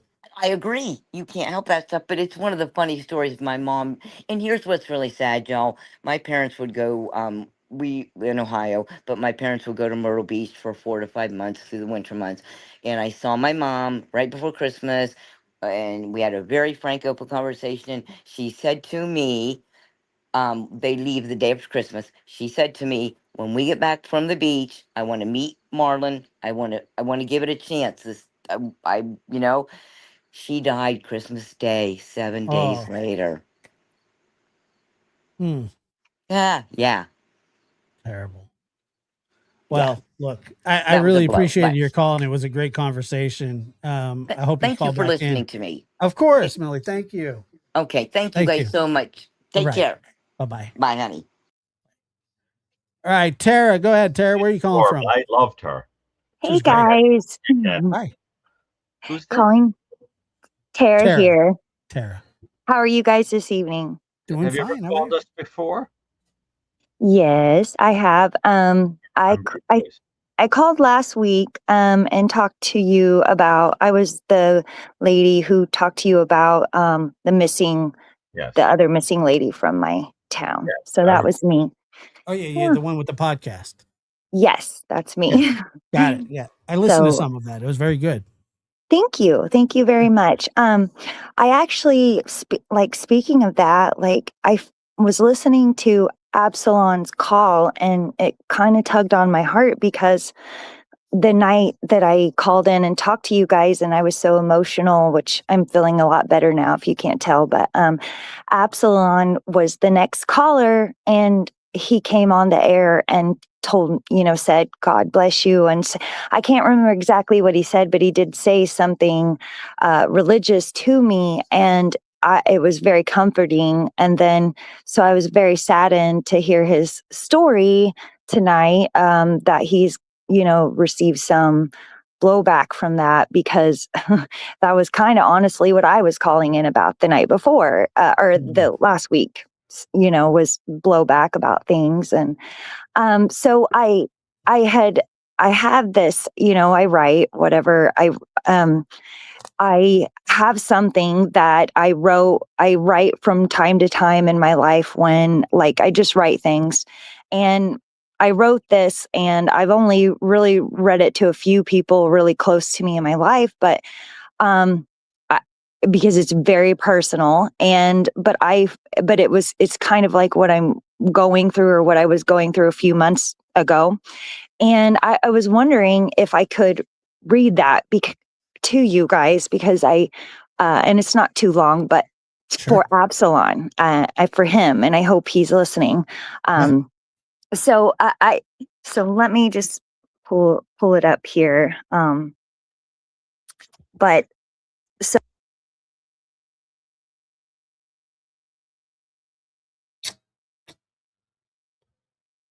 Tara. I think she pulled it up and then went poof. I did. I'm back. Okay, good. Okay, I won't be able to read it then. It's on my phone. So, but anyway, basically, my husband had lost his job of 17 years unexpectedly 7 or 8 months ago. And he had a really good job, and we were in a really good place in life, and it really came out of the blue. And he was a really good worker, and it was a situation where the company was downsizing. So, but through that, my faith, I really leaned on my faith so much because it was so scary for us, for our family. We were are still a single family income. And we had been smart with our money. So luckily we were going to be okay until, and he's very experienced, and we knew he would not have a problem, finding another position, a job, and he didn't. He's already has a new great job, so things ended up okay. But I remember there was one night that I was really worried. I was really worried laying in bed thinking about just finances and different things. And I was raised in church my whole life. And so I really, I had, my grandmother was one of the most godliest, faithful women I ever knew. She was such an example to me. Tiny lady? No, she's like normal sized lady. No, because I pictured just this image of this ferocious little lady. I can't explain it. The way you described her, I pictured her being like larger than herself. That kind of person. Yes, she was. She was fierce. She was fierce. She was like literally. Yeah. Yes, Josh. I used to dress up in her muumuu nightgowns, and she would hot roll her hair before church and wear the most makeup and do her eyebrows up real big. And yeah, she took church seriously. But so she's taught me so much over the years, and she's no longer with us. But when I go through times that are hard and I have some of her old Bibles, I try to think about what she would tell me and what verse she would tell me to turn to. But so for Absalom, I was laying in bed worried one night, and the word manna came in my head, and I immediately knew what the Holy Spirit was trying to tell me, and I felt that it was, and I immediately went and pulled up my Bible and started reading, and I knew exactly what I felt. The Israelites, they left home or wandering the desert, ran out of food. I'm short storing it here. And then there comes the manna, just at the perfect time, right when they needed it. How did it come there? Where did it come from? And it just kept showing up. And God did that. He provided for them until he led them out of that and onto their future promises, which there's always future promises. But when we're in those dark times, it's really important to remember that we may not know how, we may not know, we really cannot wrap our mind around it, but somehow God's going to provide manna and whatever that is to you. So I wanted to read that or tell Absalom that because, again, he put himself out there saying something so sweet to me last week, and he's a great guy, great yeah. person, and he watches the entire show. And unless he fell asleep, he'll watch the rest of it tomorrow. But he's a beginning to ender. Good. So, and I did, to end on a lighter note, I did want to tell you guys one funny thing. I actually worked with a lady. The whole ladies liking men in jail phenomenon. Years ago, I worked as a leasing assistant at a apartment rental place, and my boss, her name was Terry, she dated guys in jail. That's just what she did, and she wrote to them, and we worked together for some time. So she eventually married one of them. She went up to the state penitentiary, and I saw the picture. She got married to this man. But me and her, we weren't super close, but we would talk at work. And long story, from what I gathered about Terry and her situation, it seems to me in her situation, she liked that she knew where he was all the time, that he couldn't hurt her or cheat on her. She had been hurt in past relationships, and she had been taken advantage of. And I think for her, she liked that idea that she knew where he was at all times and he wasn't going to be with other women or do anything to hurt her. Yeah. And so anyway, I heard that being spoken on another podcast about that phenomenon. It's a common thing. Yeah. Very, very, very common. Yeah. And so that was for her anyway. It wasn't a weird, I don't think it was like a weird, I have a thing for, I think it was a safety thing for her. That they were, I don't know, couldn't really hurt her where they were. So, well, ain't love grand? Yeah. But anyway, that's all I have for tonight. Well, so I'm sure that Absalom will appreciate your call, and I know that I always do. And keep up the good work with the podcast and what you're doing. Thank you very much. You guys the same, and I'll always be tuning in. We appreciate that. Thank you so much. All right, guys. All right, talk Tara. to you later. Bye-bye. Thanks. Bye. All right, couple more here. Cassie, go ahead. What's up, Cassie? Hey, how are y'all? Good. How are you? Good. What can we do for you? I just have a few questions, like normal. Did either of y'all Josh, are you somewhere you can see stars? Well, yeah, no, it's cloudy right now. If not, I can bang them in the head with a frying pan. It's just the Perseid meteor showers going on, so. Yeah. No. It's I wish. It's one of my favorite things to do. Is to go watch the stars. So we went out. You and Goldberger. No, do not. Do not. Don't go there with me. Stargazing. That's what he said. I know, but I actually stargaze. I don't. Yeah, he was lying about it. That's the joke. He made that up. Yeah, but she's actually doing it. He lied about it as a. What did the judge say? That he said that's not an alibi. Yeah, that's not an alibi. That's what he told him. Yeah, no one can corroborate that. Exactly. But it's been a good. Anyway, went out. I live up north in Texas, so we kind of on the border of Oklahoma. So there's a lot of really dark areas that you can go within about 30 minutes from here, and so it's really awesome. Yeah, I bet you can see him really well. Yeah, you can. Yes, and it's been super clear here. So anyway, that has nothing to do with anything. I also was curious. I have a couple different questions. I was curious if you, Dr. Gary, if you had heard of the case about Dina Schlosser in Plano, Texas. I remember it. Yeah, not in detail, but I remember the gist. Plano was where I grew up. She was found not guilty by reason of insanity.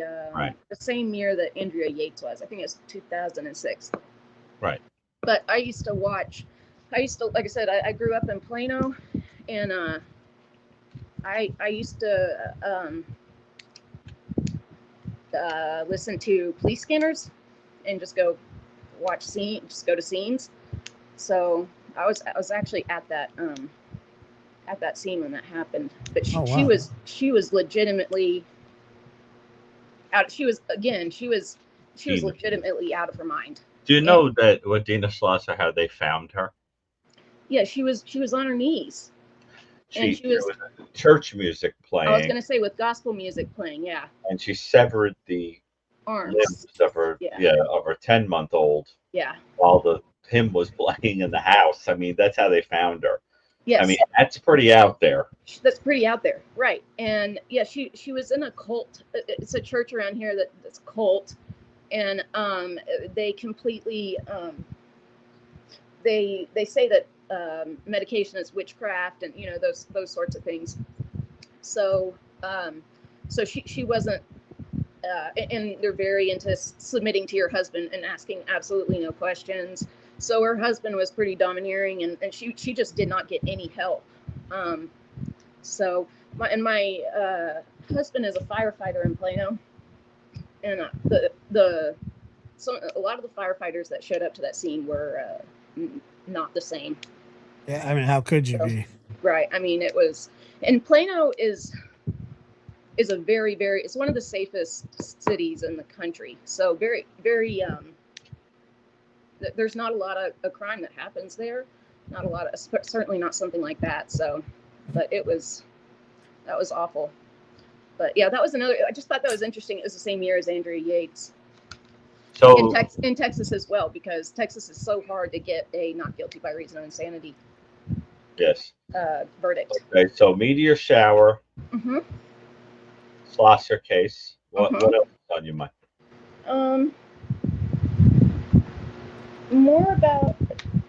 I had more of a I guess philosophical or religious question.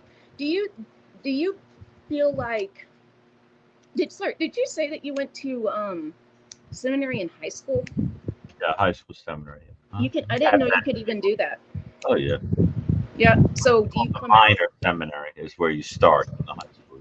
Okay, and then you continue after? You could, and some people don't. But like can you become a priest after those 4 years or after your high school years? No, you have to do the minor seminary, and then you go to major seminary, and then you become a priest. Wait, you can't just become a priest? Out of high school? No. Like you have to actually go to school to become a priest? Yes, for quite a long time. They're extremely educated. It's a great career for the spiritually and intellectually inclined. Yeah, I didn't know you had to go to school for it. You do for Catholics do. The church I grew up in, anybody could. Yeah, well, that's the church that anybody could just. That's the church I grew up in too. You had lay preachers that, and none of the churches. It wasn't denominational either, so there was no like oversight. But so do you feel like humans? Obviously, throughout history, humans have all turned to something higher than themselves. Like Sebastian Cabot. Yes, just like Sebastian Cabot. He's more like wider than ourselves. I wasn't going to bring him up tonight, but you did. Yeah, but do you feel like that? Do you feel like there is one that all religions are equally? It seems like everybody is kind of. They're obviously everybody is searching for the same thing, which is equal. No, they're not equal. How? It's not possible for them. So someone has to be right, and the others have to be either vain or part of the truth. The way that the truth works is that if you laid out all the religions of the world, they probably all have some portion of the circle of truth, but one can have more of it than the others. Right. So, but who's to say who's right and who's wrong? We won't know that till we get to the other side. It's like one big game show. Which nice. religious hat was the right one to wear? Right. Well, yeah, and I've really struggled with with what happened with me in the church. I completely, and then church was also used as punishment by my parents when I didn't. I really turned away from it, and I haven't been able to believe anything since then. You know, I feel I just and I would like to, but I don't know how to get there. Like logically, I can't. It doesn't make sense to me, so I can't. So I mean, are you dealing with existentialism? Is that what you're saying? Well, to an extent, but I've kind of always done that. But church has always been kind of a, and this is something I'm working on in counseling right now. But well, do you think that humans are born with a purpose? Well, yes, I mean for the most part. Well, what's your purpose? I don't know. That's what I struggle with. I don't know, and so. Dr. Gary, what do you think? What do you think your purpose is? Well, it's tricky because you're using the word existentialism in a different way than I think it's meant. Because, like, self-actualization would mean that there's a purpose that's objectively true, and you either get to it or you don't. Like you could fall short of it. You were meant to do this thing, but like, do you get there or not? Existentialism means that you wander around like a leaf on a breeze, and wherever you go, you feel that that's where you were supposed to be. Yeah, but what I'm saying is that some people find purpose through religion. Oh, sure. Well, look, I personally think that there's a way to ennoble anything. That's how when I treat people, I often try to teach them to make something noble out of the experience they're having, and it makes them proud of who they are instead of ashamed. You know what I mean? Instead of what? You know, I think a great way to get a sense of meaning is to ennoble whatever it is that you're experiencing, ennoble your suffering, ennoble your mistakes, ennoble your humanity, ennoble your weirdness, ennoble whatever. And it you know, it gives it kind of a meaning. When you can make a meaning out of what you're suffering, you don't mind it so much. Yeah, right. And that's part of what I meant, like with when I grew up in religion, that was the only kind of coping mechanism I had, was to turn to God. And so without that, I feel lost. You know, I feel like I always felt like there was a higher reason for things happening, or a bigger picture, or that, you know, things happen for a reason and all this. And then when it's just kind of disorienting, or to not know, to not have that, and to not necessarily have anything to fill that in either. Because no matter what happened, I always felt like there's something bigger than me. There's someone watching out for me. There's someone, you know, and it'll all be worth it in the end. And when I don't have that, it makes it's a very empty feeling. And it's like that what is the purpose of being here? And I don't know. That's exactly what existentialism is, Dr. Gary. You're talking about like the Viktor Frankl kind of. I'm talking in a more Kierkegaardian kind of way of it. But I guess the question really is to figure out what it is that you love, because when you love something, it gobbles up your ego and becomes your purpose. Yeah. And when people say, I don't know why I'm here, I don't know, it often is it's a kind of a synonym for feeling alone or not really feeling that there's been something to love. Yeah. And the minute there has, then a person suddenly feels that there's a reason to be here. Right. Like just as a simple example, I'm going on a trip for just a few days. Mhm. And I know when I come home, a lot of the plants are going to be dead, and that bothers me because I have plants that need constant watering Yeah. and they're alive. Yeah. Well, I don't like that, Yeah. But what am I going to do? Never go anywhere? But it's Right. the idea of something needing you, Yeah. little Yeah. heartbeat in the house, Yeah. And Like if I decided to never appear on the lab again, I mean, Mhm. Josh should walk off a cliff, No, I don't Me? think I would. Yeah, you'd be happy. You'd be celebrating. He's like, "Are you joking, bro?" I Josh, don't think. would you be sad if I never came on the show again? Of course I would. Why? Because I enjoy these shows. I think that like it's become sort of part of my life. So you see, so now I have something to do on at least one day a week. It means something to people. It has a purpose. That's what I'm trying to say. So what are you saying? You can't think of anything at all that is better off because you're here?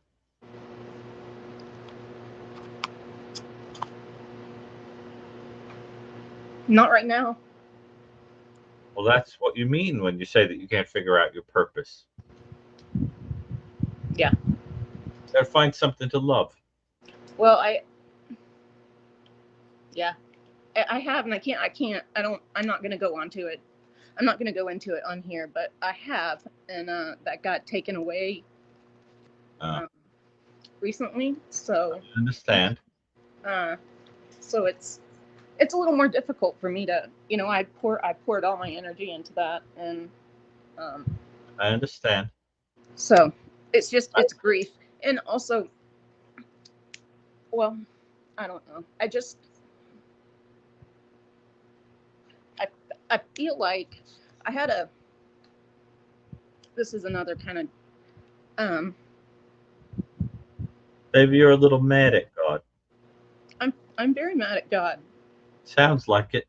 If there is God, I don't know if I believe that, but Well, what I mean is, it sounds like you're struggling with that question, and yes, but sometimes I'm people mad. struggle with that question because evaporating God is a way of punishing him. Yeah. It's easier for him to not exist than to have to deal with being angry with him. Yeah. But anger builds intimacy. God likes intimacy, honesty. You can tell God you're mad at him. You can take it. He's God. Yeah. It's not some lightweight. Right. You remember when? Do you remember that movie Bruce Almighty? Oh yeah. Yes. You remember when he's on the side of the road and he's like, "Smite me, Almighty Smiter." I for some reason I have felt like that before. For some reason, where I just like, where I feel like it's like, don't you love me? Like, haven't I paid enough? Like, how many more markers do I owe? I remember when my son had his first epileptic seizure and I thought he was going to die. Mm-hmm. It was Christmas morning. And I remember falling, putting my back up against the wall and sliding down it with my hands over my face, going, haven't I given enough? Like, don't take my son from me. Please. I was begging audibly. Yeah. Please don't take my son from me. And I'll never forget how I blamed, in that moment, blamed God, and then I kind of realized, like, God didn't do that. It's just life. Life Right. happens. Right. Right.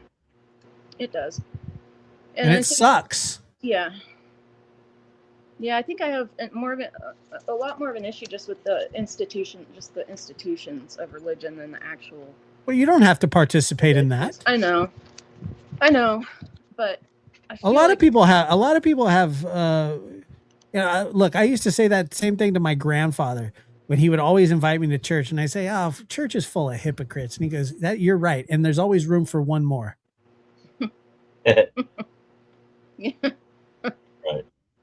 He was right. We're Yeah. all hypocrites, Josh. Of course we are. Yeah. Especially some of us. Of course. Well, somebody in the audience was asking about Macbeth, the ultimate existential, the hopelessness, right? Yeah. Did you ever read Macbeth? What, me? Yeah. Macbeth? Yeah. Yes. Yes, I have. You remember his speech about the pointlessness of life? Yes. I remember it off the top of my head. Of course. You Tomorrow and tomorrow and tomorrow creeps in its petty pace from day to day to the last syllable of recorded time, and all our yesterdays have lighted fools the way to dusty death. Out, out, brief candle. Life is but a walking shadow, a poor player who struts and frets his hour upon the stage and is heard no more. It is a tale told by an idiot, full of sound and fury and signifying nothing. It's a very depressing kind of. Yeah. He recites that after. Says that That was kind of a poem, and I actually liked it. his wife kills his head. Well, they come and they say, "The Queen, my lord, is dead," and he says, "She should have died hereafter. There would be a time for such a word. Tomorrow," and then it goes into tomorrow and tomorrow. I love Macbeth. It's my favorite Shakespeare play. It's a really good one. Yeah, you mention it a lot. It says a lot about human nature. There's a lot about Well, because it's a wonderful depiction of psychosis and neurosis, yeah. and guilt. And you see, I mention it because the existentialism of Macbeth is very tied to morality. The idea is that the two characters are having two reactions to guilt. Mm-hmm. One is a neurotic who keeps washing her hands and pacing and can't sleep and kills herself. Mm-hmm. And the other one becomes psychotic. Right. And hallucinates. And this is almost like a kind of proto-psychological thing in the sense that Shakespeare anticipated some great truth of how mental illness works, this interaction between, the psyche and experience and biology and etc. But I think that sometimes things can be manifestations of guilt. Mm-hmm.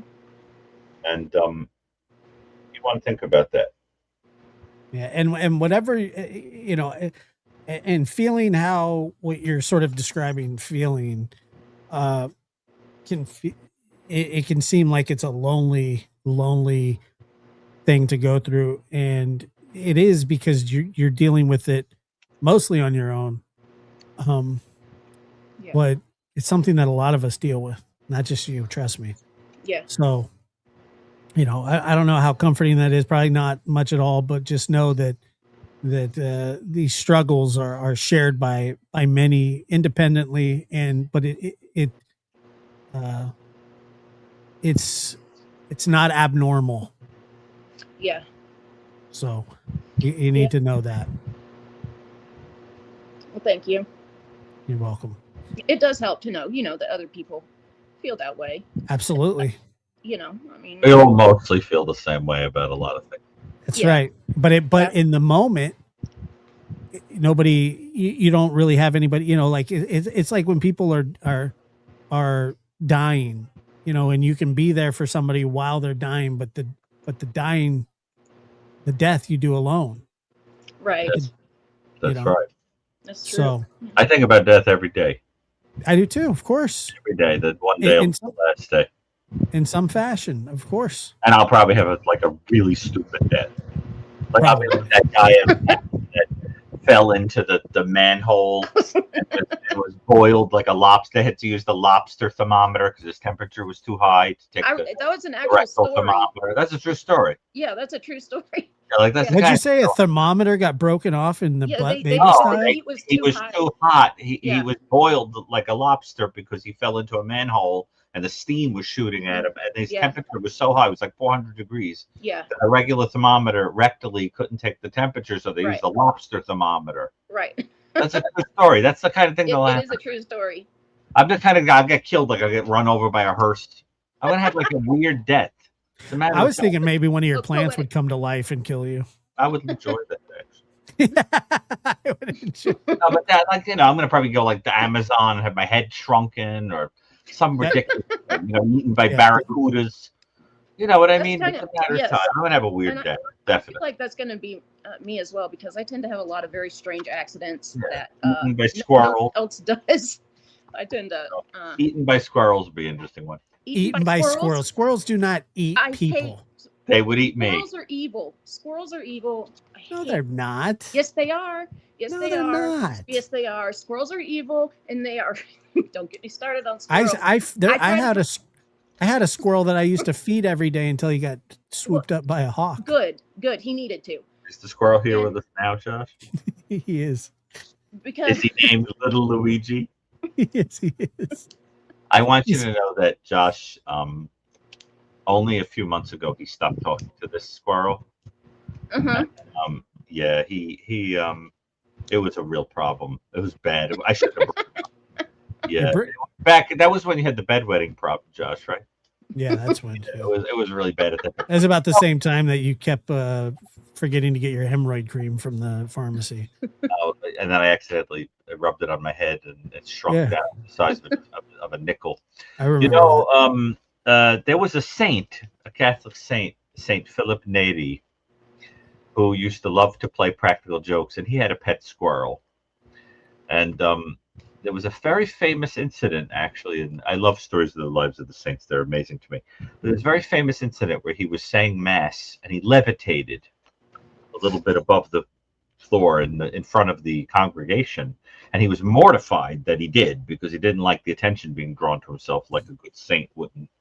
So he decided that the next time he did mass, he would put the squirrel on his shoulder on the altar, thinking that God would never levitate him with the squirrel on the shoulder. And sure enough, he levitated again, and the damn squirrel went up with him.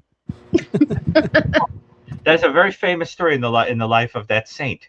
He went right up in the chasuble and everything, holding the Eucharist with the squirrel on his shoulder. But sort of cute.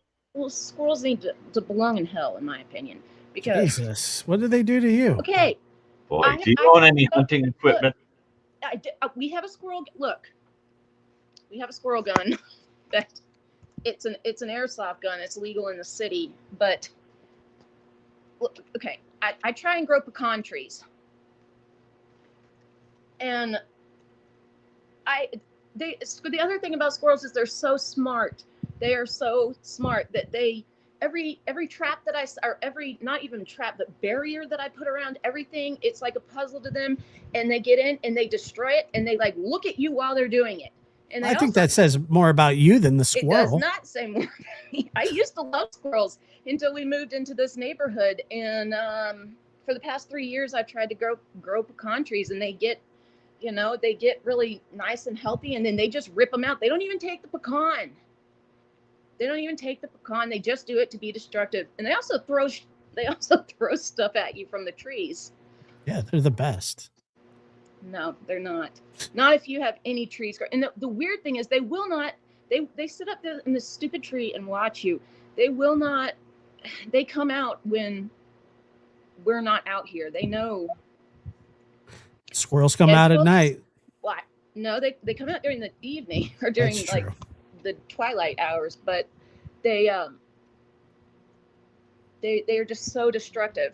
And if they get in your attic or anything, they're just but what rodent is it? The thing is, right? But in our neighborhood, we don't have any natural predators, except for you. Except for me, yeah, I'm the only one.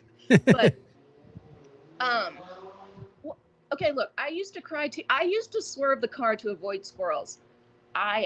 I used to love squirrels until they have overrun this neighborhood. And now you don't. And now I do not like them.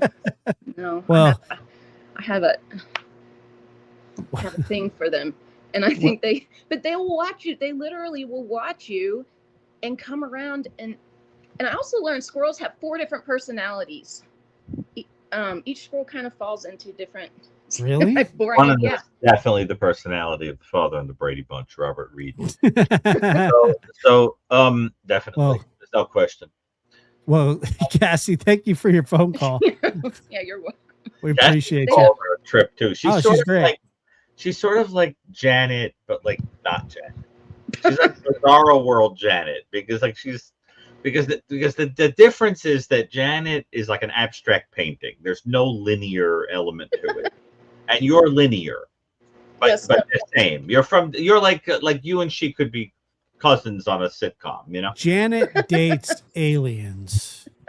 Janet is the Jackson Pollock version of, right.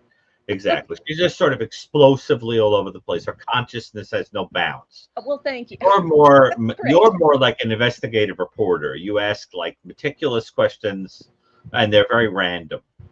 So it'll be like, what interests me? The way the toilet water goes down in different directions in different hemispheres. Let's talk about that a moment. Now, I'll tell you why that happens. And then you'd be like, what else is interesting? And then it's like totally like there is no relation between the two things, but it works somehow. You know what I mean? So I never know what you're going to say. It's amazing. But Janet does that too. But with Janet, it's like, I don't know how to explain it. It's like bewildering because I love it because it's just like driving off the road and you don't know where you're going. Yeah. Right. You're like relentless on the road. But isn't the toilet flushing thing, isn't that a myth? No. Yes, it is. No, it is a myth because it's the way that the toilet. Look it up. I promise it's a myth. It's the same reason that hurricanes travel. No. It's the way the toilets are designed. Yeah.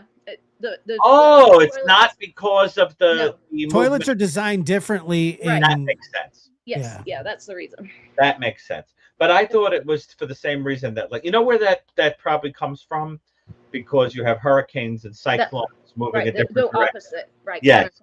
And that's probably where that myth came from. I think it is. I mean, I always believed that until I don't think it's where the myth. I think it's because the certain toilets are designed differently in the way that they're shaped. I think it's both. Yeah. Do you ever have that moment where you pause and think? I know a lot about toilets. On this show. Do you have a bidet? We talk about in this show are so embarrassing sometimes. Like, just think about some of the things we've touched on tonight: squirrels, toilets, right? Alien dating. We've done it all. It's the crown jewel of my career. You think so? No. I hope not. I'm deeply ashamed. Well, I feel like the Shakespearean actor who's playing Tobor. Well, Cassie, thank you so much. We got a couple more calls and then we're done for the night, but I appreciate your call and I hope you call in next time too. All right. Y'all have a good night. Thanks. Bye. All right. 2 more. Christine, where are you calling from? Thank you for Central waiting. Florida. Thank you for waiting. I'm sorry for the delay. That's okay. How are you tonight? I'm well. How are you? I am wonderful. And I feel like I'm out of place. Everybody has called in and they've got problems and they're down. And it's like, I feel like God just pampers me. Well, there's nothing wrong. There's nothing wrong with that. Anyway, no. Okay. Something I wanted to ask Dr. Brucato, and I think I heard this. I heard you speaking a while back, and this is what I think I heard. You can correct me if I'm not. But you said you enjoy talking to people who are philosophically interesting. Yeah. And I wondered how you discern that, how long it takes you to discern if someone is philosophically interesting or not. Well, they have to have a philosophy. There are some people that simply have none. I mean, that's the whole thing. I think that I'm not a fan of postmodernism, and I don't like when people don't have a clear mode, a clear philosophy that guides them, because everything collapses when there's no clear morality or mode. So, if you say to a person, well, what's the principle that guides you? And they there's no real answer, that's terrifying to me. That's chaos. So I like a person who says, I can't do that thing because it's against what I believe. I think that takes a certain kind of a character, and I like that. I think that's an attractive quality in a person, to believe something that is bigger than themselves and that requires them to change. I'm very interested in people who struggle with common garden variety experiences because what it is that they believe makes that thing hard for them. That's interesting to me. And but I get very frustrated by people who have no clear philosophy. I don't understand them. You know what I mean? And I really, I just think it's a good question. How do you discern it? I mean, I think you pay attention to how a person handles conflict, and you look to see what their guiding principle is. What their lodestar is, so to speak. I mean, Josh, do you have a guiding philosophy? Yeah, I mean, sort of.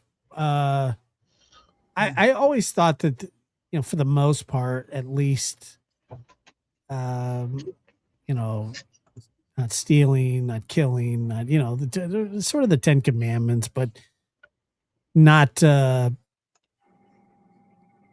I would say that probably mostly. Do you? Well, yeah, I have a few different guiding philosophies and things, but I have a very strict, kind of sense of what I consider right and wrong in the world, and there are just some people that they're just so cynical and kind of vaguely psychopathic, and like, so for example, today I was in a store, and the store has a policy that you can't use the bathroom unless you bought something. Yeah. I watched this kid come in, he was a little rat, and he came in and he needed to use the toilet. And the woman who worked there said, "Did you buy something?" And he said, "I did, I swear. I just finished it already." Now, it was a total lie. He said it without even batting an eye. Sure. Absolutely just, I don't understand that. Can't understand it. That a person wouldn't be guided by some internal thing that would make them feel bad about that. Another time I was getting on the subway and there were two Orthodox Jews, full Orthodox attire, and they jumped the turnstile. They didn't pay for the subway. So I called after them and I said, "Thou shalt not steal." You said that. Yes. That's why you get beat up on the subway. Well, it drove me crazy. There was no integration. I don't like when people are not philosophically integrated. It bothers me. You believe something and you should act like you believe it. You don't change it according to the moment. I don't like phoniness like that. But it's not easy to be integrated with what you believe. It challenges you. A good example of that is, you know what else challenges you when you're in the subway? Minding your own business. I can't stand the subway. It's horrifying. No wonder you're always getting robbed on the subway. I hate it so much. I hate the temperature of it. I hate the odors of it. I hate how exotic everything is. Yeah. That the people do really bizarre things. Your brother had a bit about the subway not that long ago. I don't remember it. He was saying how New Yorkers don't ride it if they can avoid it. They hate it. It's the worst thing in the world. It's a menagerie of lunacy and filth. There's something about being underground that just makes everything more difficult. I don't want to talk about it. I have seen things on the subway that have changed me. I've developed, like in those movies when you get that white patch of hair because you've been through trauma. Riding the subway is like being on the set of The Mist. Horrifying. Well, I got to tell you that what I think about the subway is that scene in Ghost when he's being like, like that just screams the subway to me. My train. Yeah, man. Some of the wildest videos on the internet that I've ever seen all take place on the subway. Josh, let me give you an example of things I've actually seen in the subway. Okay, just to make you understand.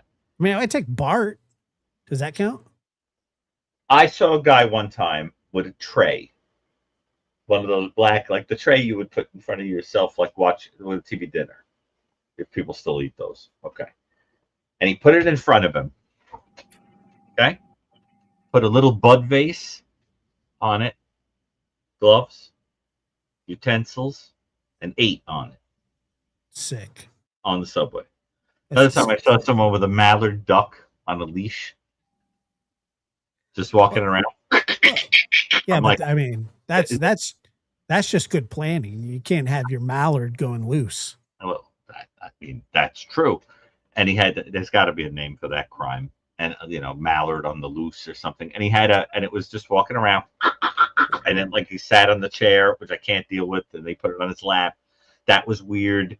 I saw somebody flat out, 100% pull his pants down and defecate right on the seat. Just pulled it down, defecated like as if it was a toilet.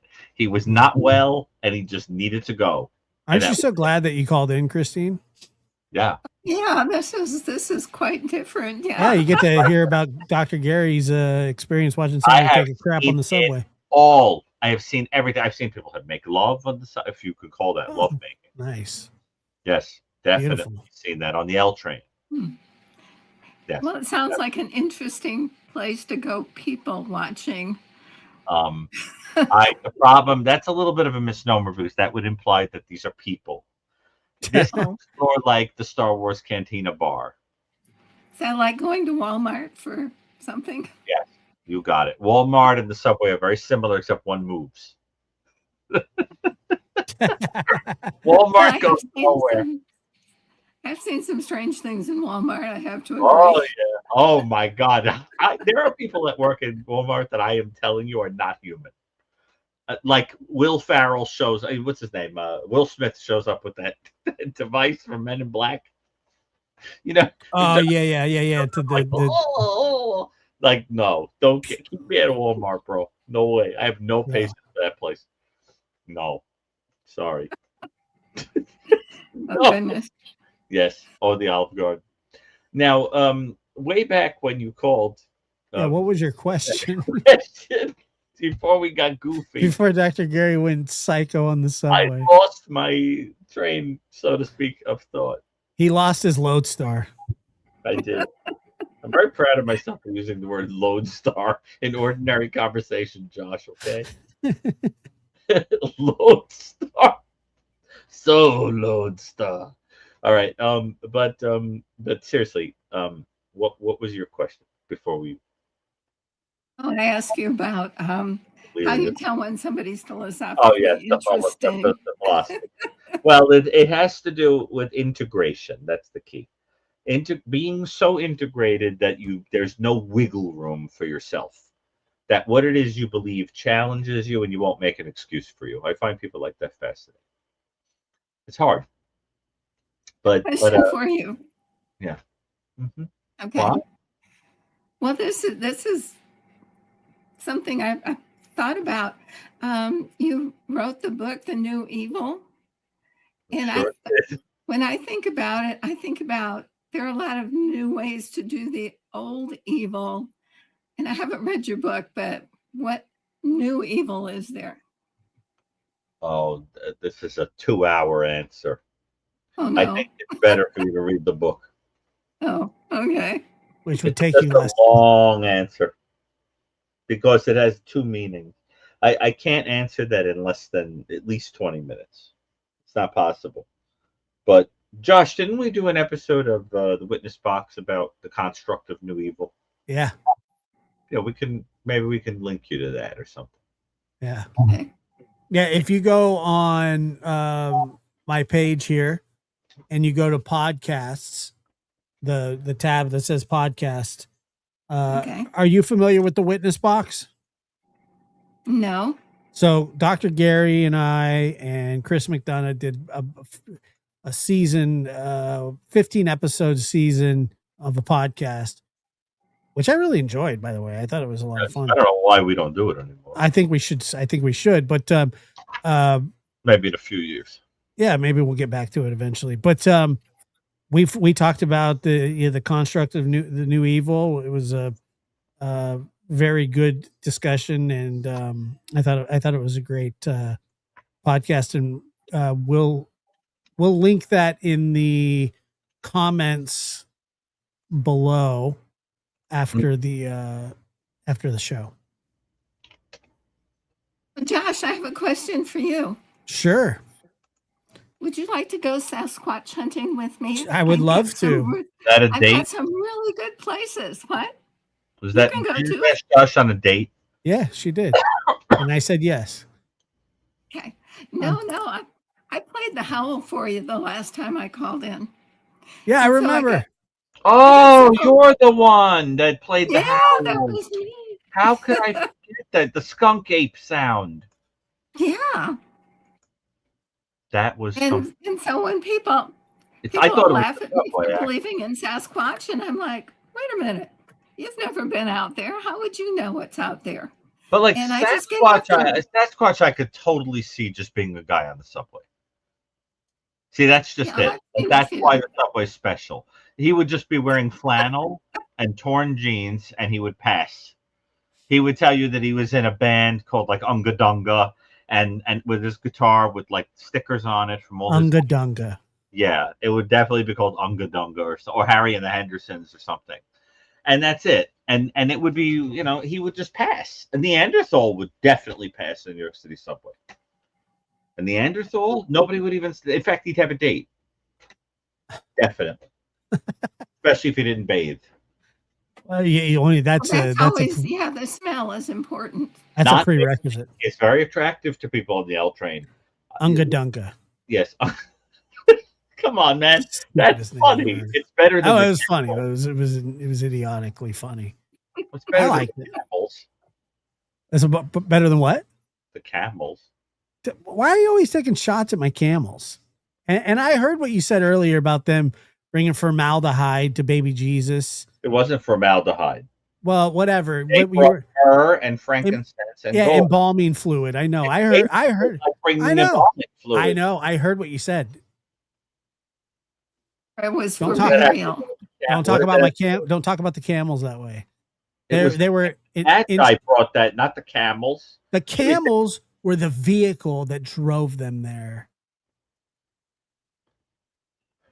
I think that would be uncomfortable riding a camel. This is an example of Josh putting the drama in dromedaries. Let's move on. Well, thank you, Christine, for your call, and I would love to go Sasquatch hunting with you on a camel. I'm sure you would. Actually, you're a lot of fun, and thank you for letting us have a moment of lunacy, because there's been such seriousness, tonight. And Josh, the word formaldehyde is very funny to me, by the way. Yeah, where does that come from? That's an interesting one. I have to think about that. Did I ever tell you the story about when I worked with? Well, I was in school with one of the most horrible people I've ever known. I hope she's listening, the old witch. There was this woman that I couldn't stand her, and she couldn't stand me. And it's very hard for me not to get along with somebody, but she was just overtly nasty. And I remember this friend came over and hugged her. It was graduation day. And they said, "Ooh, what's that smell?" Like she had like perfume on or something. And I said, "It's the formaldehyde," which to me, to this day, makes me laugh. Horrified. You're a terrible person. I'm not a terrible person, Josh. Do you have any idea how cruel that woman was? Yeah, well, I would imagine she'd have to be pretty cruel. Did she beat you up on the subway? Ugh. She was like the leader of a prison camp or something. Like a cult or something? Like an Übermenschfrau or something. She was just not nice. Dr. Gary. Yes. It says, Dr. G, please explain, please one day explain why what someone believes to in their head to literally die on a hill for Koberger. So curious to understand. It's not surprising they got at you. You know, Chris, and I'll let Dr. Gary take a stab at that, but I don't think that anybody can explain it. Josh, be careful that you said take a stab at it. People are going to think you said that on purpose. I really didn't, I promise. I know, but be careful, because sometimes I use idioms and then people think I'm being insensitive. I would never do that. I know that. You know what I mean? Because I get it. No, I understand what you're saying. Good catch. I just I didn't think about it. I think that they fall into several categories. There are some of them are just really dumb as bag of hammers. I mean, I've talked to some of them, and they're just not. And they're not winning any,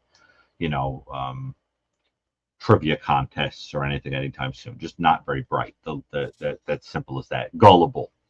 Then you get the ones that are very egotistical and proud and don't like being wrong.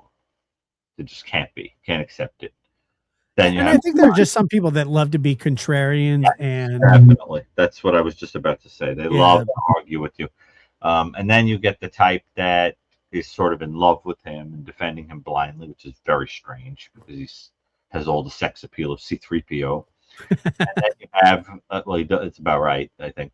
He is actually a lot like C-3PO, I think. And I would say, let me see, what are the other types? Unwell. Sorry. Right. Not wanting to be wrong. Contrarian. I guess paranoid conspiracy theorists I would stick in there. There's all different reasons. But I don't take them seriously. I don't either. I can't take that seriously. I mean, the things they say, oh my. Yeah, they're awful. They're awful. Well, Dr. Gary, that's it for the calls. Okay. It's hard to believe. How? Really? That was close to like 30 calls. I mean, I don't know. It we was take tonight, like 7, 8. 7, 8 what? How many? 6, 7? How many did we take tonight? How many calls did we take? I don't know. Upwards of 15 to 20. No. I could probably name them all. Try. We went in order.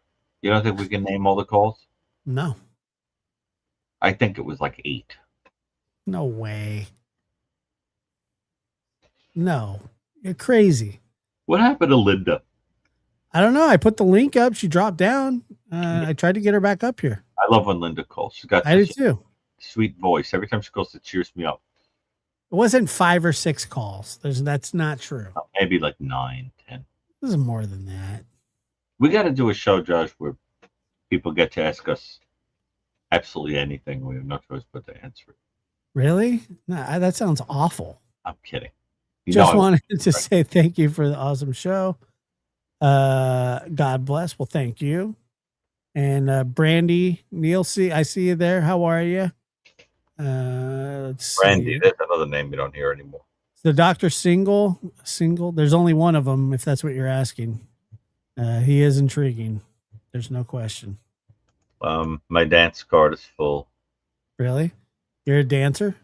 No. This is an expression.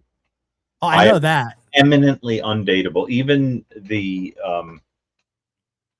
person eminently undateable. finds me eminently undateable. I'm very difficult, Judge. Really? Yeah, I see through everything. I ask too many questions. I'm difficult.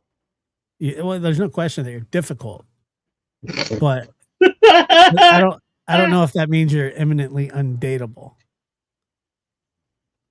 Pretty bad. Josh, please say hi. I'm sad. Hi. How's that? What's up? Feel better?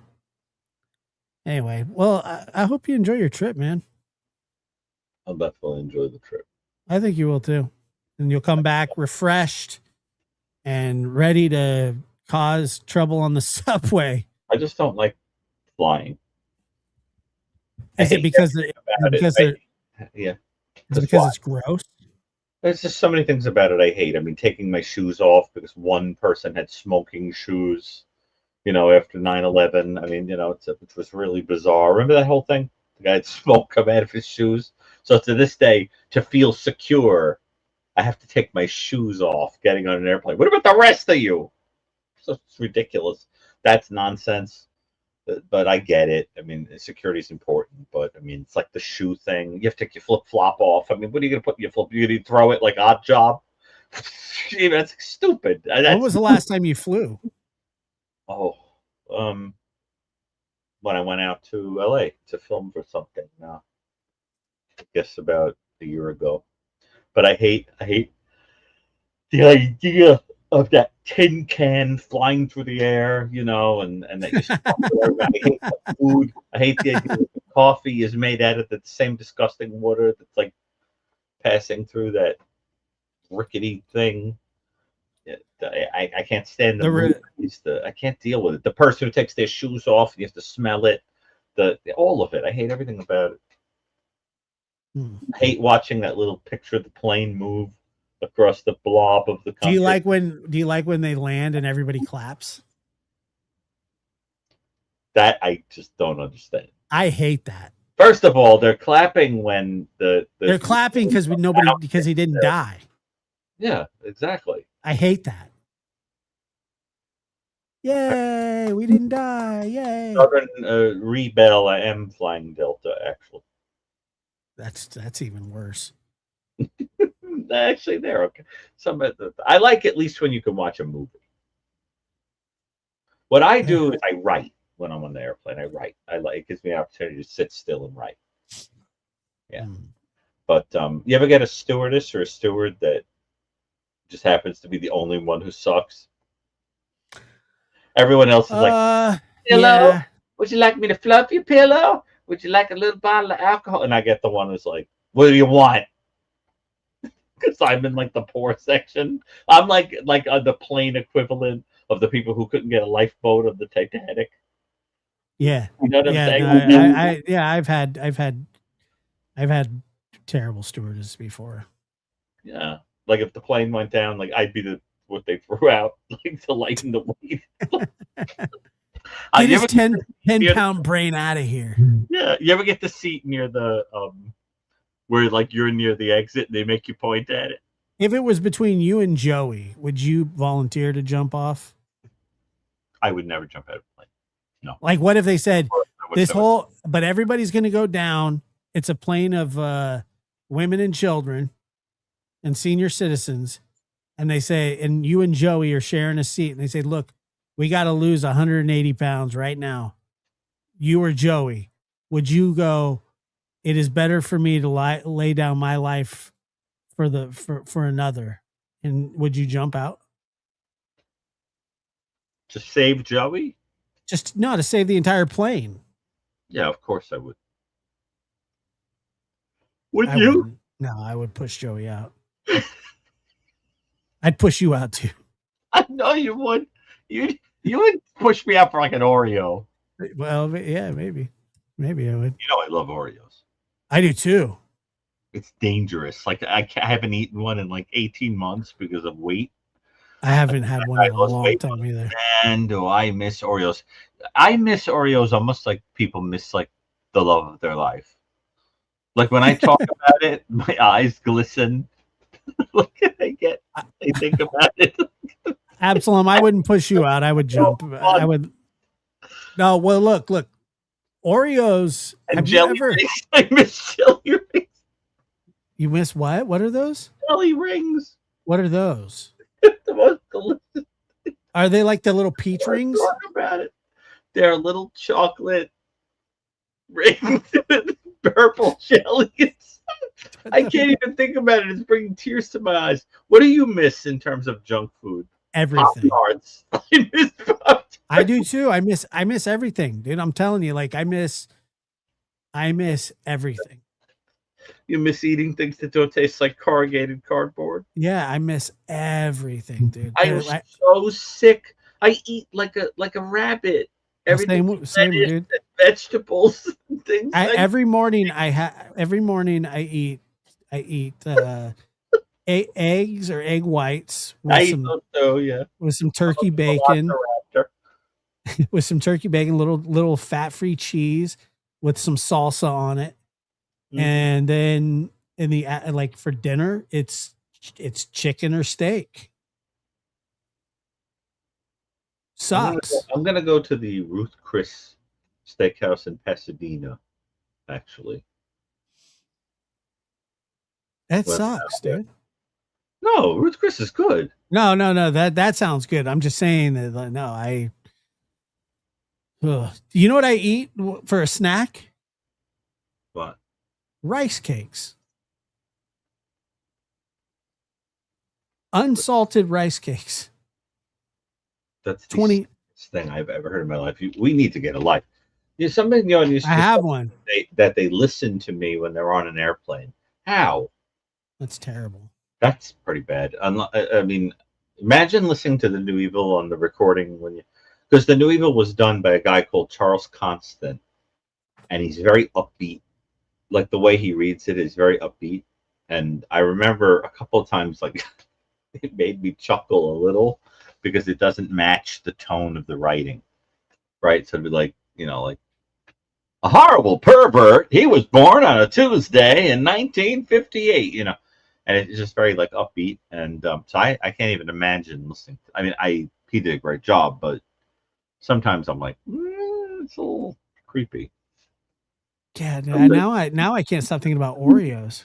Oh, don't get me started. What about Twix? I like all that stuff, man. I just don't eat it. Kit Kats. I drove by a donut shop today. Oh. Do you ever get a donut? No, and never. You squeeze it and all the jelly comes out, and then you replace the jelly with melted chocolate? No. The hell? It's delicious. That's one of the craziest things I've ever heard. No, it isn't. It's a thing. Oh, it's crazy. You take the jelly out and you insert where there's still a trace of the jelly, and you insert melted chocolate into the donut. It is I've delicious. never heard of such a thing. Well, you should try it. That sounds so right. I got sick and tired of being Sebastian Cabot. From now on, when the show starts, I'm going to start by saying, "Hello, I'm Sebastian Cabot, and I'm living proof that NutraSweet works." Yeah, but don't you? I know you walk a lot, but like, are you doing weights and stuff? It's very embarrassing to talk about, but I do some of these things. But I have to understand, I lost a lot of weight. Like resistance bands or what? I lost. Hold on a minute. I lost.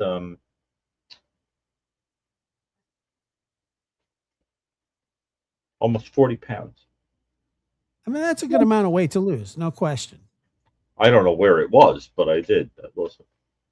I still can't figure out where it was because people didn't look at me and go like, "You're heavy." But like if I see videos of myself on podcasts and things from like 2 years ago, 3 years ago, I can see a difference.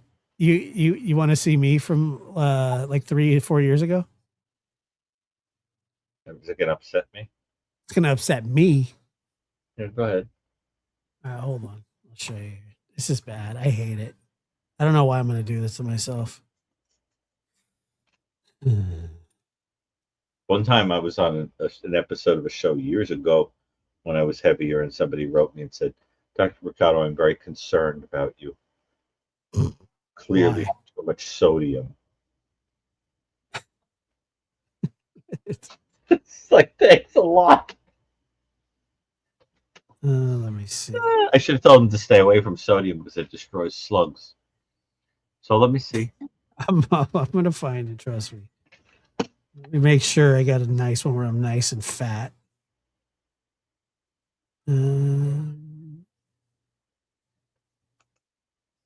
God. How big are we talking? I don't know. Probably pretty. Oh boy. I'm a little afraid. Very afraid.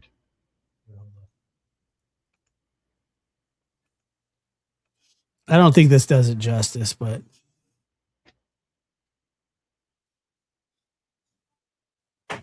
oh, it's funny when you show it like that, you realize that you did lose weight, like significant weight, but I didn't realize that much. How much did you lose? I don't know. Oh my God. I mean, you're not disgusting or something. Stop. Why you make it sound like you were like a pig or something? You're not that heavy there. Come on. Look at me. How heavy are you there? I don't know. I mean, I don't know what's going on with that look in your eye. You look sort of like I don't know, like Holden Caulfield Of Jody. So after a psychotic break or something. I don't know, dude. I mean, I was really fat. You were? I don't think so. I don't think so. I What really do you don't. mean? You're not that big there. I thought you were gonna be gigantic. It's pretty gigantic, dude. What are you, like 15 pounds heavier there? No, How many? like I don't know, 40. No, you lost 40 pounds too? I've I probably lost more than that, dude. I probably lost like Wow. What's your I pro- secret? How'd you do it? I just work out Oh, and what, I eat good. right. But what did you give up in your diet? Everything, Oh, like even like all sweets and stuff. all You don't ev- no cheat day? no cheat days. Oh, that's impossible today. That I can't do. You I have mean, cheat? I have cheat days. Yeah, I have to, or I'll die. Really? Yeah, like I have a thing for eating. Like when I get in a certain mood, anyone who knows me knows. You probably know what I'm going to say. Anyone who knows me knows when I'm in a black mood or I need to be pensive or whatever. I have a black cup of coffee and a piece of cherry pie. I'm like David Lynch. I have to have my piece of cherry pie, and that is like 10,000 calories. I mean, you have to walk a lot of steps to burn that piece of pie. It is not 10,000 calories. I mean, 10,000 steps. Excuse me. I was 10,000 to say a piece of pie, 10,000 calories. It's like How 300. big is that piece of pie? Little piece of pie, but you have to walk. Excuse me, I meant to say you have to walk 10,000 steps to burn it. It's a lot of, it's a lot. What kind of pie is it? Cherry. I like cherry pie or apple pie. Sick. That's gross. Oh, I don't think so. Don't say that. Cherry pie? I like cherry pie a lot. I think it's delicious. No, it's not. It's really not. It's really gross, actually. No, not for me. Apple pie is fantastic. I eat apple pie too. I even like blueberry pie. See, I hate cooked cherries. Really? The things we're learning about you tonight. Well, here's a good one. Here's a good one. Look how fat I look here. You're not gonna look that fat. Not oh no, you look big there. No, I'm only kidding. No, you No, don't I look do. For sure. You definitely look bigger there. I look huge, dude. I look like I got stung by bees. But you look so much older there. Like I don't Because I look like crap. Oh, I don't know if you look like crap. You're just heavier. Super heavy. Yeah. You're a little too hard on yourself. I don't think so, man. I don't think that you look that gigantic, but okay. In pictures where I'm heavier, I really can see it. But in yours, it's like, Yeah, like look at me there, dude. Look like jelly roll. So it all sort of, where is it? Like neck and kind of his neck, belly, chest. Look at me there. Look at that. Is that you? I don't know what's going on there. What are you doing there? What is that face you're making? I don't know. It's probably eating something. Is that when you wrote that poem? Probably. Was the night before Christmas? Yeah, I mean, I looked hungry. I don't know what's going on there. No, I don't know. I think you pulled it off. I mean, you even when you were heavier, you had people constantly telling you that they were interested in you. It's not the faces and it's not the lighting. It's me. It was just big. It's just very big. It was super unhealthy.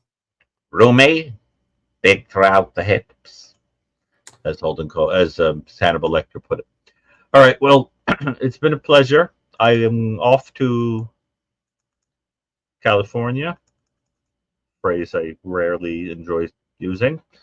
Well, enjoy yourself. And I like California. I just wouldn't live there. Look at but that. I like it. Yes. Look at Fat Josh. Okay. All right. Look at him. Yeah, you lost a lot of weight. Sebastian Cabot.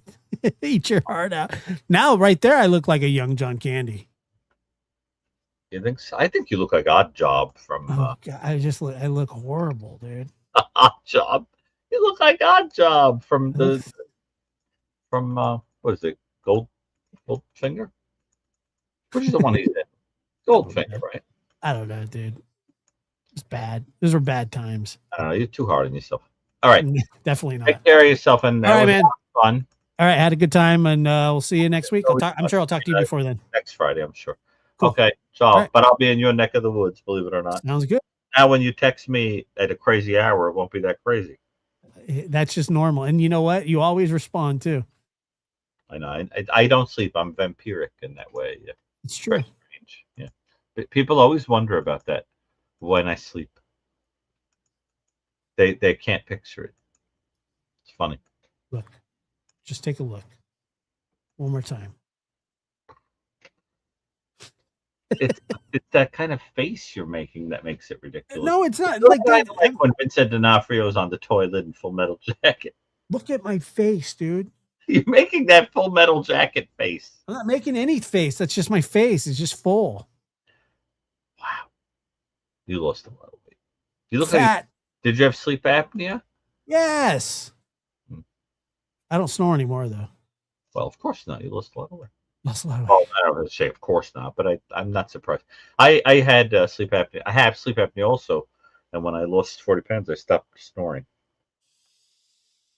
It's beautiful. It's a good thing. Almost completely. I think so. Although I was full of water, brother.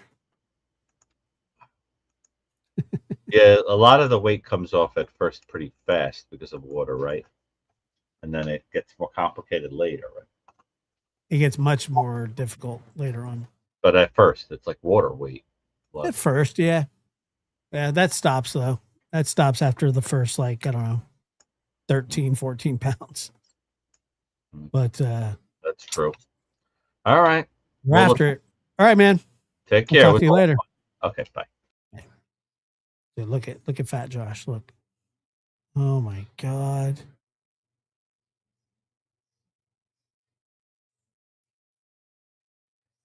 It's terrible. All right, guys. Appreciate you all very much. Thank you for being here. And we will catch you later on. Probably, I'm sure sometime this weekend. All right, guys. Take care.